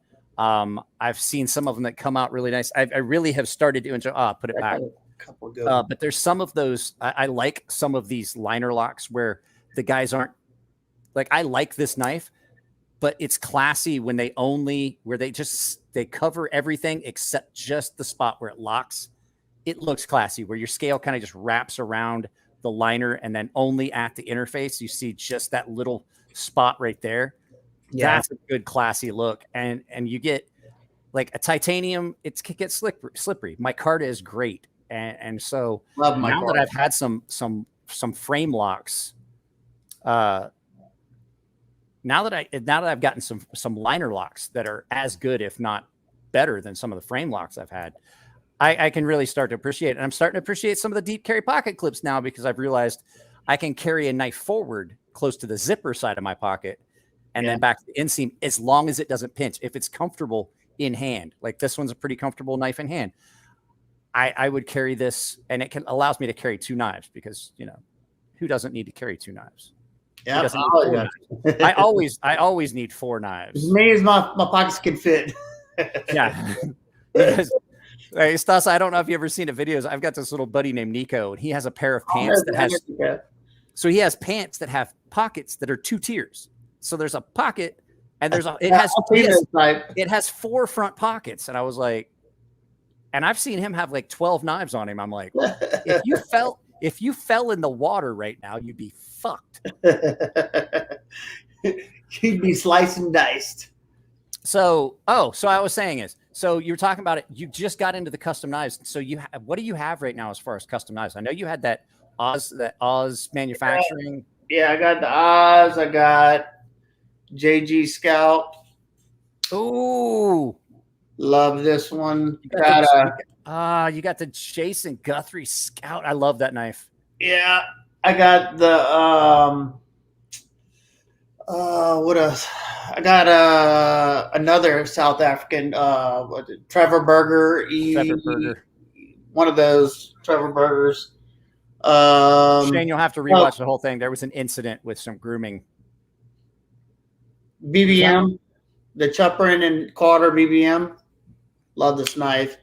I love those fullers that come back into the finger aperture. It's got a look to it that I really, really like, where they do the fuller and then have the aperture at the very back. Yeah.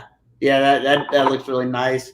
I think this isn't really, it's not a custom because it's a machine ground, but an 80-20. You know what? I consider this a custom. Yeah, well, they put that's not a custom. They put That's a lot CNC. of hand work into those. Yeah, I've but I'm seen saying like, videos. yeah, everybody's like, oh, that's not a custom. That's CNC. Like, Well, the only reason I don't call because he has a hand ground one, so that's why that's the only reason I didn't call it because you know I don't want to go, oh, that's not custom, but yeah, that's custom quality. So that there you go. Yeah.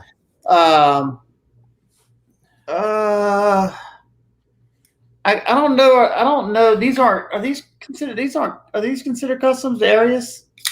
Tony? You know what? I think it's a higher production. You know, I don't know. I'll ask Bob. I'll ask Bob at the show. Because I got this and I got another what you call it? I have a mini goblin. Russ Cagle says he's got to call it a night. Take care, everyone. Thanks, Mike. Thanks, Stassa. You got the goblin. Yeah. You know, the problem I had with the goblin is I had a guy send me one for sharpening, and I had to thin that edge. Like it's a thick knife. It's really thick behind the edge, and it came up really blunt. He's like, it just doesn't cut. And I literally, it took a lot. Their 20 CV is hard. Yeah. And I spent a lot of time reprofiling that edge to bring it back and give it a good convex, and then bring it in and let it. And once he got it, he was, oh wow, that really does cut. And I was like, yeah, you're still gonna have some issues with it not cutting as well as other knives. Was it a flat grind or? Yeah, it was a full flat. See that mine's the hollow, but it's still thick. Yeah. It's thick. People were like whenever I bought it, people were telling me, and I didn't because I was at Blade Show and I bought it, telling me how thinly ground they were. So I was thinking when I measured that, I was like, "What? What are you thin? What are you used to? What are you used to? A hatchet? Yeah, you split them all in your pocket. Come on now." Split them all. I haven't seen one of those in forever, and I'm happy about it. I'll tell you, a knife that I've been really enjoying, and it's got one of my biggest pet peeves on it is the McNeese whatever. Mine's got the little misbehaving. I bet I know what your problem with it is. I can see it. Oh yeah, right. That edge termination and the thickness. My goodness, like I get so upset. And John Gray and I argue. Because you know that the sea snake and the stonefish both have that big forward finger choil, and that allows you some different grips and things like that. John Gray was like, I don't do that. You don't need it. It's just. And I was like, John, like you make your knives, I'll make my knives. Like, and he's like, I don't know why you put that big fucking finger choil on it. I'm like, John, it's because I'm not you. I'm not as fat or as old. So I mean. Hey, was it you that said that you were doing? Yeah. You said you were doing a podcast with Jim soon, huh? Jim Skelton. Yeah. All right. When he comes on your podcast, I want you to pull out you're probably not going to have it with you. Ask him to see his Spartan Blade Harsey, okay? Because I sent it back to Jared. Well, no. Ask him to see his and ask him say. Because I messaged him and I said, because I did my review on it too. I said, I love the knife. I think it's a great knife. I said, but the disgusting edge termination just doesn't. Well, he went on and told me that if I knew how to sharpen, then you would know that that's perfectly acceptable. And that's, I said, Jim, I'm just telling you, if you sharpen it, it's going to rot up that plunge unless I cut a chunk of it out. And he told me, no, you just don't know how to sharpen. I was like, come on, Jim. I mean, I can do it. Can I do it? Yes. Yeah, but I mean, the fact is, if you don't want me, if you're going to send a knife like that to me, I'm pouring myself another beer. So we may go long on this one. Wait, let me let him out of here real quick. But like, if you're going to ask me to sharpen that and tell me not to put a choil in it, I'm going to charge you extra because there's two reasons for that. Tear up your stones. One, it's going to take me a lot of time to not like screw up the aesthetics of that knife. And two, like you said, I'm going to chip the crap out of my stones. And I've got stones over there that are $600-700 stones. When you start getting up into some of those super expensive stones that I've got, then it gets expensive. Was this? I missed some stuff. I'm sorry, guys. I have to apologize. This is one of those podcasts where I just really haven't been paying attention to the comment section as closely. Everybody's Jim knows asking. all. Just ask him. Here's the thing: like some people don't like Jim. I really like Jim. Oh, I like Jim, and I hope people didn't take that I don't like Jim, because I talk to him every year at Blade, and we just didn't agree on that. That's all. I talked to Jim. I talked to Jim today. Like I talk to Jim almost every day. I talk to Jim. I talk to Aaron Frederick really often. I love Aaron Frederick. I wish Aaron Frederick actually isn't making knives right now. He is the maintenance manager at a Chevy dealership back home, because he just can't get traction making knives, and his knives are great. And it sucks that he's been around okay. as long as he has. Kit Kit Carson and John Smith are his mentors. Yeah, and I mean, like, he makes a damn good knife. He makes a fucking great knife, and people just don't know who. They're like, oh, it must be a new guy. That guy has been doing knives since about the same time I joined the Navy. Hang on a second. I'm gonna keep talking, but I have to. Yeah, somebody asked. They wanted to know where I get this artisan clip. They have 2 different sizes. I think they might have 3 now. I get it from their website. You can buy them. I think they're like $5, maybe $10. They have a small and a large. I think this is the one that was on the and they have the larger one. And they might sell this one now too, but I doubt it, because that's a blind screwed one. So I think that one, to tell you the truth, I think that one is I think that one you just showed that's on the Scoria. I think that Scoria comes with that. I think that is just a pocket clip for it. Yeah. So Marco Polo says he's a service writer now. I think actually he got promoted. I think he's service manager now. He and I were talking about it. I just talked to him the other day. I'm trying to get him on here now. But I mean, that just really sucks, because I was looking forward to getting to see like Aaron Frederick at a show. That's a blast right there, hanging out with him. But which side did you put it? So Ian, if you go on their website, if you go to Artisan's website, they have it listed. I think they have it listed that tells you what knives go with which. We in our parents' basements. I'm actually in my garage. So Marco, I let my wife have the rest of the house. I told her I just want the garage. So my workshop's out here. I actually did not plan on starting to do a podcast, but somebody told me it was a good idea. And I know enough people in the knife world that I was like, well, I can get guests. What is this, episode 7 now? And I don't think we're going to be able to keep up the 3 days a week. I really don't. So Snuzz asked, what grit are you bringing your edges to most lately? It really depends on the steel, what I'm going to be using it for. Whenever, like my shop knives, the ones that probably see the most cutting, I usually bring them to about 600 to 800 grit, because I like a nice toothy edge, but like something that I want it to look pretty. Of course, I'm going to put a higher polish on it. I'll bring it to, I don't know, 0.5 micron. But I don't. I have a question. You just led me into another question that I have on my list. What you got? Shoot. So you just talked about, like, if it's something fancy, what knife have you purchased for aesthetics? So just for looks, like, it doesn't, like, I don't care if it's functional. I don't care if I ever am going to use it. Like, I just want Duke. Like, I just want it because it's cool looking. Oh, I just showed you one of them. I thought this was cool looking. Yeah, that was one, but no. This one. I thought it was cool looking because I love a clip point. You know what that looks like? Looks like a buck 119 special. Exactly. Folding. And I knew right off. I mean, I knew before I bought it. I knew that there was going to be some things that I didn't like. And I mean, the edge terminations. Well, on this side you can see it. I'll say it's not. It doesn't look like it's horrible. Yeah, they just, when they sharpened it, they went up on the they went up high on it. You can see it a little bit. I don't know if it's coming through. No, you got to lift it up a little bit. Oh, yeah. Oh, okay. I can see. Yeah, that does bother me when they do it that way. It just thickens up a little bit. Yeah, I mean, and that's an easy fix. But I knew it was going to be an overbuilt knife because that's Behemoth.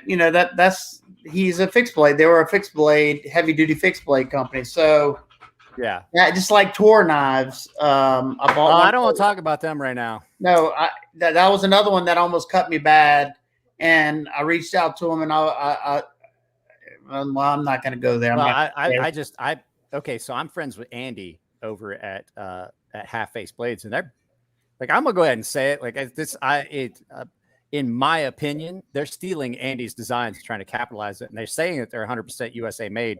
But I definitely have seen, like, if you look at shipping Yeti, you can see what companies in China are sending things to what companies in America, and they're definitely getting stuff from We Knife Company. So they're like, we're 100% American made. And I'm like, I think you're full of shit, because I definitely know that Half Face blades are 100% American made. This is the knife that I bought 100% on aesthetics. Yep. That was one. Look, hey, look, that one, I did a lot of my things for people, but this is more my, like, I just sharpened this one not so long ago. I opened up that sharpening choil, because this had that same issue on this knife. And so I opened that sharpening choil up ever so slightly. It's dirty. It gets carried away. It's almost like, I think, like, because they do that half, that where it comes back to itself, and it's going to cause that problem. Well, I opened it up, and I've done that for people, and I was like, I'll send it back to them. They're like, it looks like it came from the factory that way. I was like, you do know that Elliot Williamson, like, taught me how to do all this stuff. And I don't think, you know what it is. Know Elliot as, the Wii designer. They don't know the stuff he used to make back in the day. Like, show him that knife again. That how ornate. Show him just like he used to do that shit. Like, okay, so check it out. I have three knives that have some special Elliot touches. This is a one-off Archbishop, and so that was masked off, hand textured, anodized, and black ceramic. Yeah, and he used to do all that stuff. Two-tone black ceramic on this. That's a one-off Archie. We'll do this one first. This is that's the one. Yeah. This is a maker's choice hand carved spinner. And for those of you that are like, oh, well, how do you do those? All the scales that are on this fish, because it's a fish, it's called the Marlin. This one knife was called the Marlin out of the spinner series. I watched Elliot do all those little intricate scales with a 1/32 inch end mill in a Dremel. And I don't mean like ones with the cords. Like, this is it was a Dremel. Yeah. He did all the stuff with a Dremel. He did all that shit. And so he would just draw it on there and then carve it out. And even the pocket clip has the scales, just like the fish. He used to call him the wizard. Dude was a master. And then there's this one. This was a gift. This is my Master Blaster. I didn't get a Master Blaster. Usually he's into it like 60, 80 hours just in carving. So that's not taking, that's not even talking about like the other things that go into making it. So I didn't have a Master Blaster. Seems like three-dimensional. He had one blade left. Oh, it is. Because I'll tell you why. I wanted one. My friends Nico and Matt knew I wanted one. Elliot knew I wanted one. Elliot didn't charge them very much to do this. He took this knife. He made it the way I would want it. So he cut a groove down the middle of that scale, hammered in a piece of copper, left it tall, and then carved the copper down to the titanium. So it looked like the spine of an animal.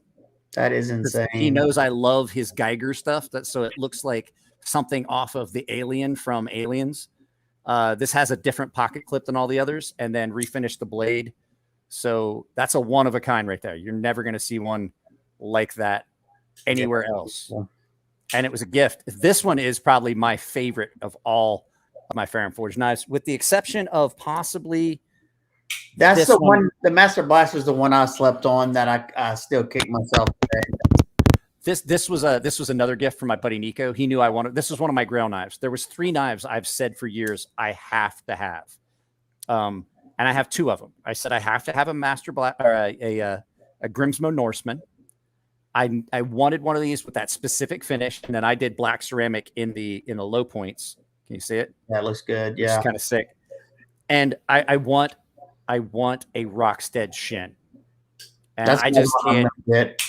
That's going to be another labor of like to get my Norseman, I saved for like 6 years, just pennies and things here. Oh, I know. And so I waited and I waited, and I finally found one that was exactly the one I want. I pulled the trigger on it, and I actually had more money than I needed to get it. But yeah, it took forever. And so I imagine that I'll try to eventually get a Shin. You know, if I start eventually, making I'm gonna eventually own one. Either the Shin, it'll be a Rockstead, because I've handled them, and that right there, that's what I truly love, and that's why I think I love this knife, because the action on this thing is just so buttery smooth. Yeah, but it's on bearings. I like that washer feeling that is just effortless. That Rockstead does is just unbelievable. What are we talking about here? Somebody said Rico Suave sick. You got a damn John. I don't know what we're talking about. Oh, it would have been so good if the lock bar side was done the same. Are we talking about that? Are we talking about my Master Blaster? It would have felt weird. Yeah, and you would have had the integrity of the lock bar. You don't want to take that much material off a lock bar. Yeah, you go messing around with your lock bar.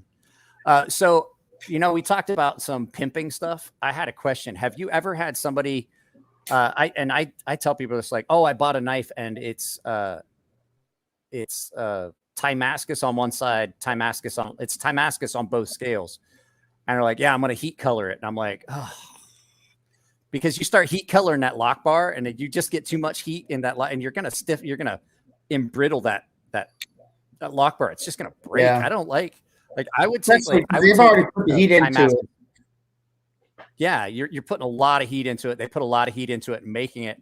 Yeah. I would not want a full Timascus knife. I would want Timascus on the show scale and just regular titanium on the lock scale. Well, you remember, I mean, back when Jeff and no makers would do a lock side Timascus because they're like, it's not made for locks. No, because you have to heat color it. Yeah. To get you got to put heat into it. Now, I'll tell you what Bob Terzuola showed me one time. I was like, Bob, how do you get such consistent, like from piece to piece, like pocket clip to scale, and then inlays and things like that? How do you get it all to match? Like it's all the same color. Like you have the same amount of blue. And he's like, oh, I put it in my oven. I was like, what? And he goes, yeah, I put it in my oven and I start at 1,000 degrees and I leave it in there for 10 minutes. I pull it out. Yeah, it's not the color I want. And I put it back in for, he's like, I put it in, I go up 5 degrees. I let it get up and I leave it in for another 15 minutes. I was like, well, you old bastard. Isn't that about fucking brilliant? Yeah. It's funny is I tried to do that because I have, one of them hot plate things. It was like external, and believe it or not, that thing it gets to 1,100 degrees. Yeah, I've clocked it with my thing, and that's around. Zach? That's whenever you were still. Oh, that's not the one. There you go. Anyway, I'm sorry, I didn't mean to interrupt you. Oh yeah, that thing. Whenever I was doing, that's what I used to call that electric looking nano. That everybody does now. Yeah. I was trying to make a consistent color, and if you don't have the heat perfect, that scale isn't all the same temperature. It's going to have variations. So I tried that. Huh? I told Lindy I accidentally, before I ever saw anyone else do it, I accidentally did that lightning. So I was at Elliott's and I was heat coloring a piece of titanium. I had polished it, and the guy was like, yeah, I just want it heat colored, so it's like not all the same color. And so I'd gotten it right about the color I wanted it. And when I got ready to, because I didn't want to wait, I was going to quench it, and I didn't quench it in the water. I quenched it in the ferric, and I was like, I pulled it out. I was like, well, that's neat, but that's not the customer wanted. So I polished it back up and went back to what I was doing. And I never even thought about it until I saw it like a couple years later. I was like, oh, I know how they did that. Yeah. And that's exactly how I think, because a lot of everybody who knew how to do it kept it secret. And even the guy who told me what I was doing wrong told me he wouldn't tell me if I didn't keep it. So I was like, man, and people got pissed off. I was like, look, I'm just a man of my word. I don't believe it's right, but I'm a man of my word if somebody told me not to do something. I don't think there should be any secrets. Especially because they die. Well, Mark Begg. So if you go back and you watch, Mark Begg had a bunch of knives that were done in all these different colored ceramics. I told Mark Begg how to do it. And he's like, "You're really going to tell me how like you do all this stuff?" I was like, "It's not a fucking secret. Like it's available." Chris and Elliot have been telling people all the time, and people are like, "Oh, I don't know. Like I'll just use Cerakote, which is horrible on knives." And that nano ceramic, I was like, so I told them, and they bought all the stuff, and they're like, "Yeah, it's great." But then they stopped making custom knives. Jared, this is Jared's comment, and Jared, keep it in the bedroom. We don't need to know what your wife is doing to you. I'm not going to say it out loud. That's why you can't ever hear his farts. That's why you can't hear his farts. It's like a hot dog in an open hallway. Virgin. Yeah, what was this? I don't know why I would keep a secret. That's stupid. No one's going to make millions. Exactly. No one's going to make millions of dollars refinishing. No one's going to make somebody's eventually going to figure out how you anodized it. Like there's if anybody asked me, like Chris and Elliot don't keep it a secret either. Those crazy, really crisp electric blue colors and things like the really clean ano colors that I get when I do a specific knife and I polish it, things like that. There's no secret to it. It's the electrolyte that I use. And it's something simple. And if anybody ever asks me, I just tell them like, it's this, and it comes pre-mixed. You don't have to worry about it. You just add more to it. And it's really simple. It's a really good electrolyte solution. I don't want to throw it out there because I don't know. Is it I don't like throwing company names. Huh? Is it the yellow electrolyte solution? Nope. This is something you get off the shelf at Home Depot, and it's not Gatorade, Ian. It is not Gatorade. I'll tell you what it is, Stassa. I just don't want to put it out there because that's fine. No. But if anybody asks me, I just don't like put company names too much like on here because then they're like, "Oh, are you getting a sponsorship?" No, I'm not. Yeah. But you could use Gatorade. Yeah. You can use baking soda. You could probably use Coke.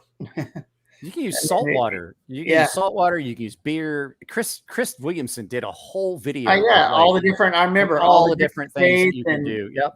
Not etching with wink, etching without it. I actually winks. You can get some interesting like with the winks as an etch instead of multi etch. You can get some like if I would like $1 colors. Yeah. Well, if you want it like almost that cotton candy blue. Where it's dusty, like a dusty blue. Yeah. You mask off the area that you mask off the areas that you want to keep plain, and then you blast everything you want to do that blue, and then etch it with the winks, and then you get that almost like cloudy, dusty cotton candy blue, and you can't do it with multi etch. You just don't get the same surface finish, and it's tactile. You can feel it. It just feels like somebody has like put something on the titanium or painted it. And you're like, no, then you wash it off and it comes right back. Rondo, it's got what plants crave. It's got electrolytes. I want to watch that movie. I love that movie. Unfortunately, it's too realistic these days. Yeah. So we're at an hour and 58 minutes. I don't know how you feel about sticking around for a little bit, but I usually like to end with story time like Jared does. But if you don't feel like sticking around past the 2-hour mark, I completely understand. So let's come up. Tell me a funny story that has happened like at a knife show or something, maybe. A knife show. Well, it doesn't matter. Like just pick a story. Tell us a story. Tell us a story. Tell us a story, Uncle Stassa. Oh man, I don't know.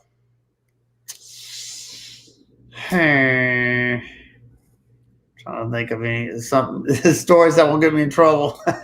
No, I'll tell you this: my first year. Anybody who hasn't been to Blade Show, the first year I went to Blade Show, I mean, y'all know I like all. I'm like I said, I'm the whore of the knife community because I love the budget knives. I love the expensive. I love all of them. If they appeal to me in any way, I don't care how much they cost. I love them. So whenever I walked into the Toys R Us of Knives Blade Show, I was literally in awe. And the two guys that brought me there that year, and I was still in compression garments walking around Blade Show. I was running around like the guys did not see me the entire show except on Sunday whenever it was time to wrap it up. They were like, "Where have you been?" I'm like, "What do you mean? I've been around." They're like, "We've not seen you one time." I was so excited.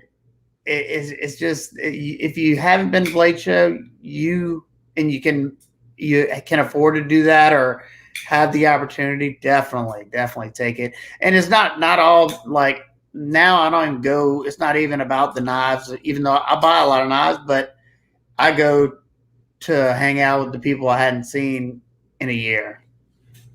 I'm sure you do the same too, Micah. I love knife. I hate and love knife shows. I love knife shows because there's a group of people there that I get to see every time. And I've been to enough knife shows now. I've been in the knife industry as both a YouTube guy, a knife designer, and now things like that. And even when I was a much smaller channel, like 800-900 subscribers, people still knew who I was at shows, and it was kind of weird to go to a show and people knew me.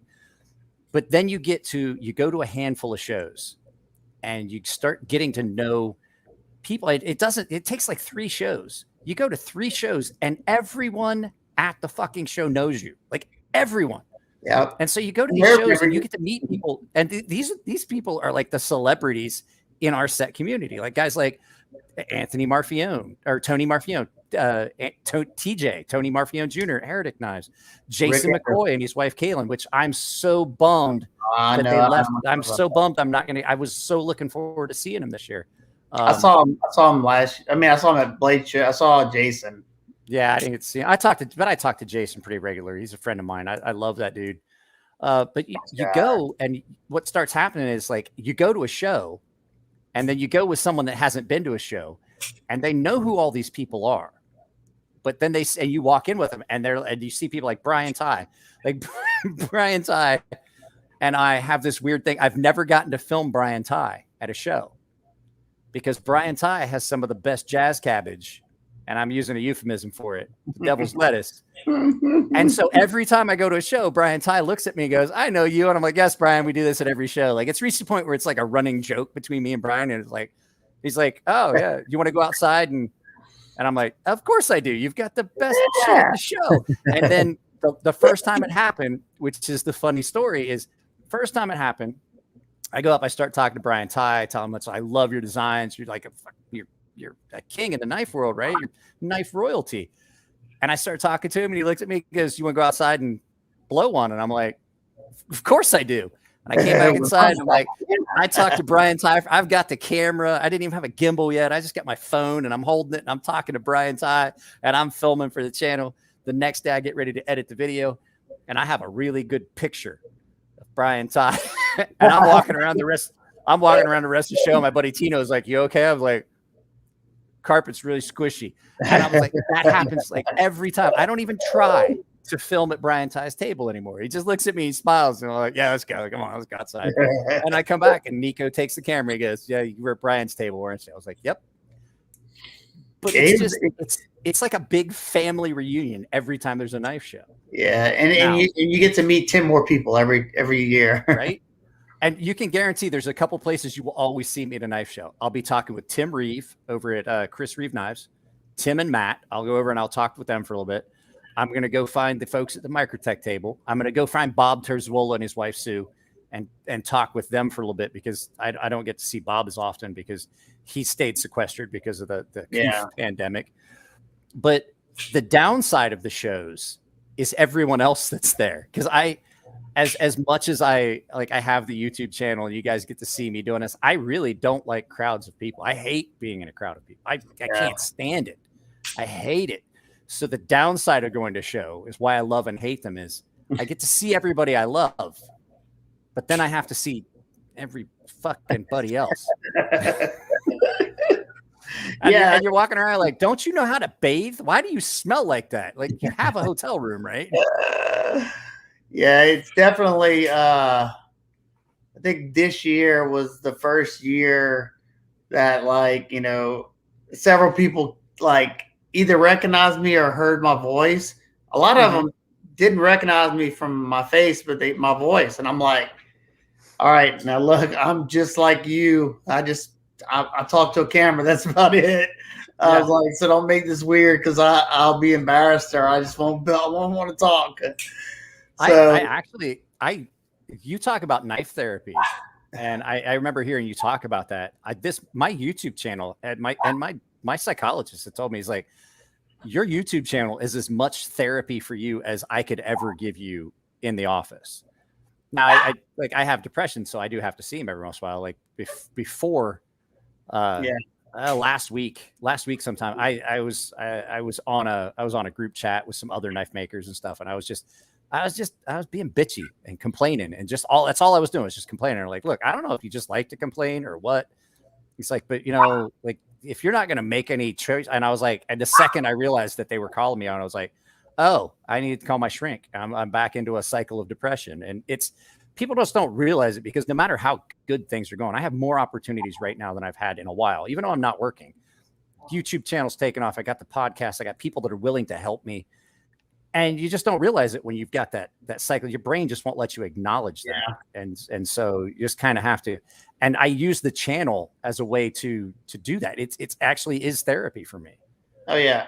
And it's been helping me out a lot lately because lately I'll notice whenever I'm like that, and I'll force myself to do a video, and I share it now on the channel, and I'm surprised of how many people that either say, man, you helped me out by sharing it today. Hold on, my dog's going nuts. Hold on. He's at the mercy of the dog. Was this? Do they have a red carpet to roll out for Metal Complex? Then he didn't show not being a knife guy. You know what? I like Metal Complex's channel. Just like any other knife channel. Like I tell everybody this. Like maybe you will agree with me. I don't watch much other knife content because by the time I get done filming videos and dealing with knives and all that stuff, I don't want to watch anything else knife related. That's why in the background in my videos, the channels that I love, very rarely is it knife channels. It's always something weird and off the wall. Yeah, every once in a while, if somebody had got a knife before me and I want to just kind of check it out. Well, my phone's doing crazy stuff. All of a sudden, Jared Neves popped up on my phone. Jared's like, how long y'all gonna run this shit? I literally our podcast was on the phone, and now his live stream popped back up from an hour ago. Wow. But what were we talking about? I lost my train of thought. We were talking about using the channel as therapy and shit.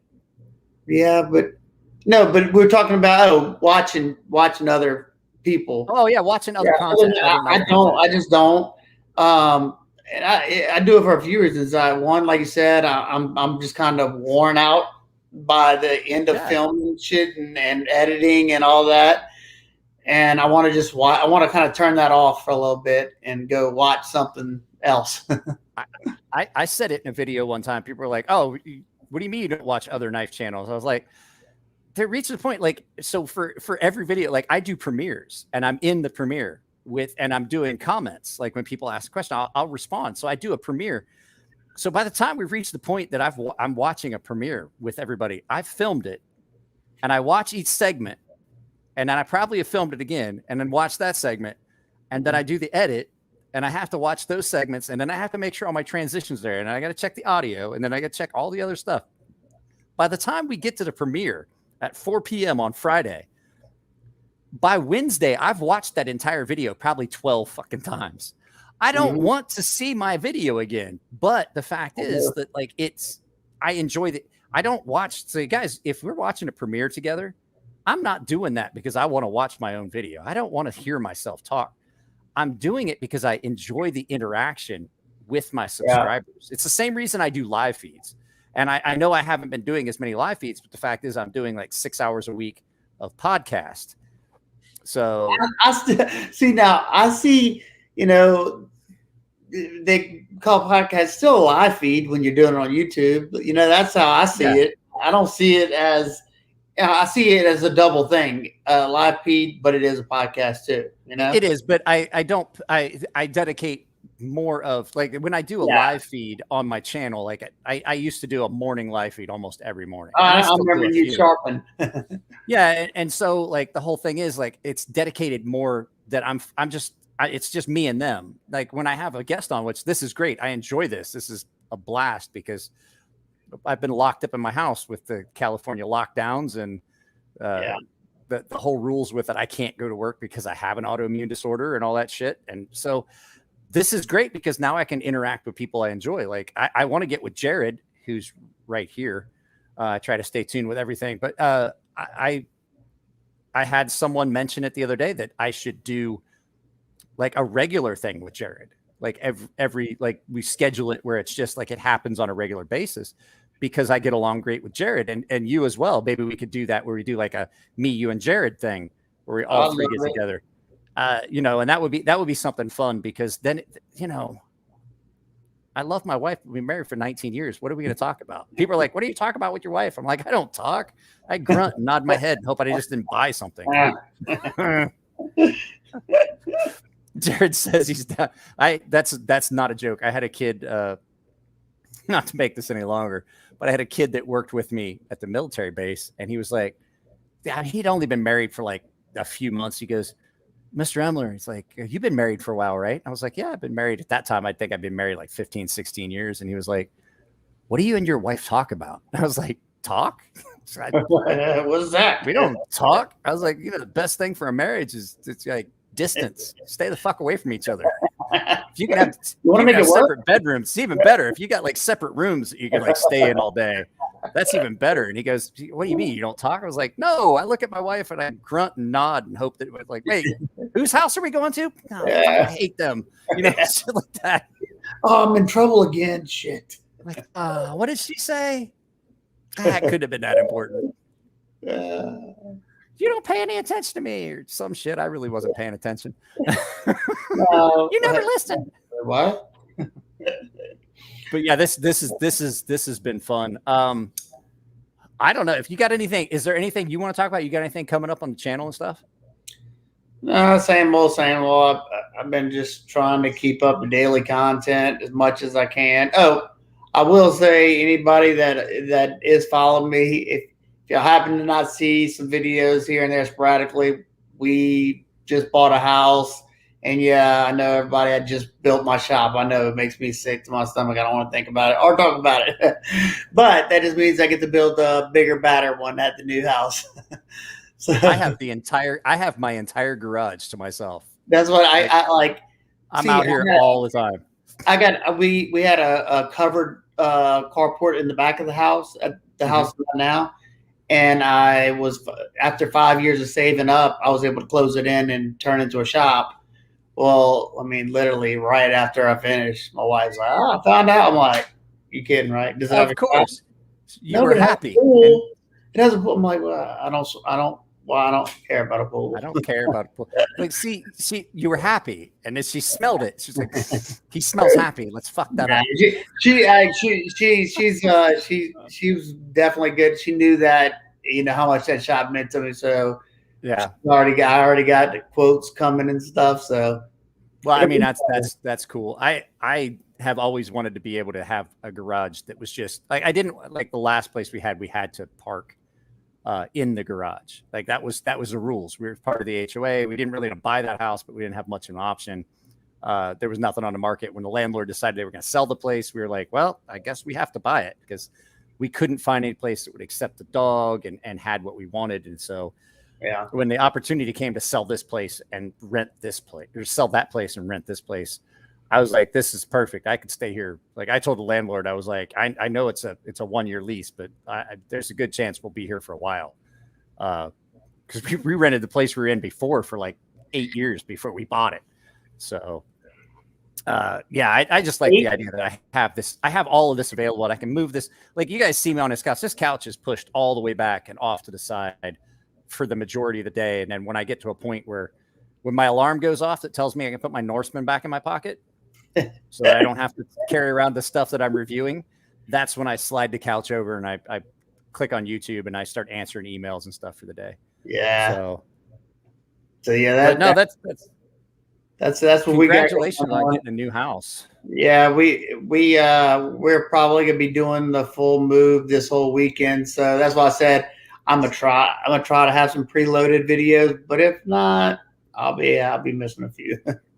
So I shot videos all weekend because I knew I was going to be busy all the way. I knew that I had get nothing done until tomorrow. So I just wanted to make sure that I had everything shot. Yeah, I have like 15 videos shot. I haven't edited them yet, and it takes me forever. I'm slow. I'll film all day, and then I've got like 4 videos ready, and I'm like, I have to edit those. Yeah. That's the fun. That's not the fun part. That's the worst part. No, and the worst part is when you don't review the footage that you took for each clip. Oh yeah, people start being like, "What did you?" 2 days later, and you're like, "What the? How did that get screwed up?" And you have to go back and film something else. That happened to me. They were like, "Your video cut off after 5 minutes and then kicked back after 10." I'm like, "Wait, what?" I'm like, "Of course, I didn't even go back and watch that video over."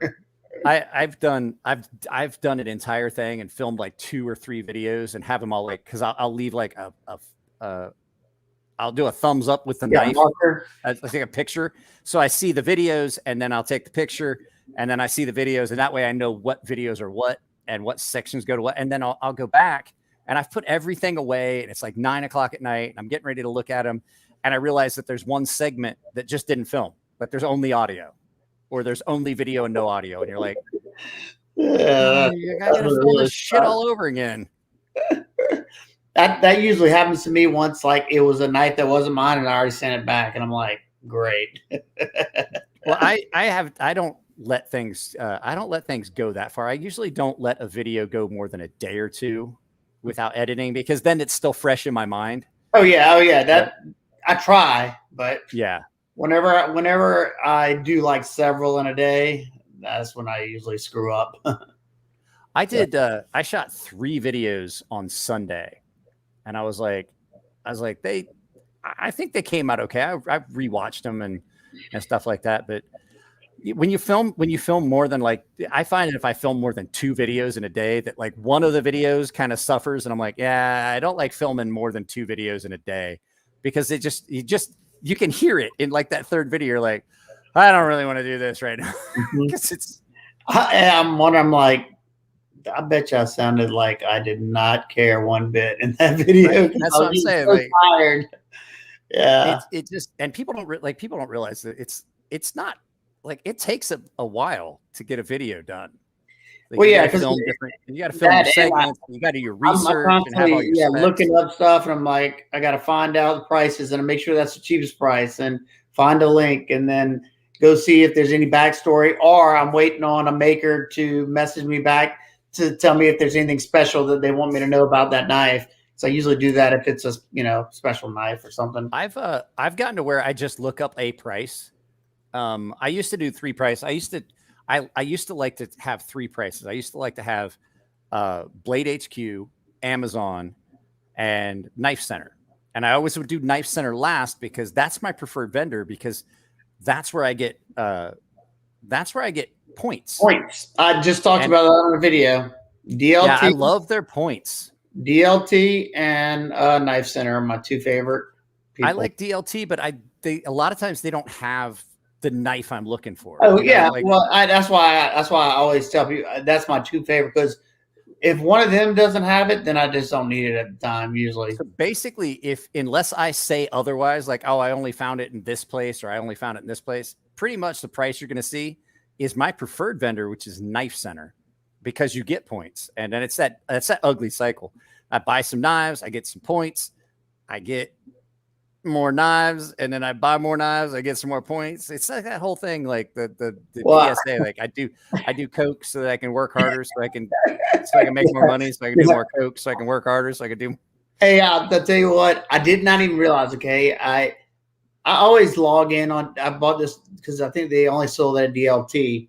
I always log in and I just buy whatever I'm buying or whatever. I had no idea that they do the point system too. Well, the same thing happened with Knife Center. The other day, I just so happened to read the fine print, and it's like you got a shit ton of points, and I was Like, like, is that what it said? It said it right on there. Like, you got a shit. Like, we're not even gonna count them up. You got a lot. You got a shit ton of points. oh, like I think I saved 150 or more than that on that knife. I was like, how long was I counting these points for?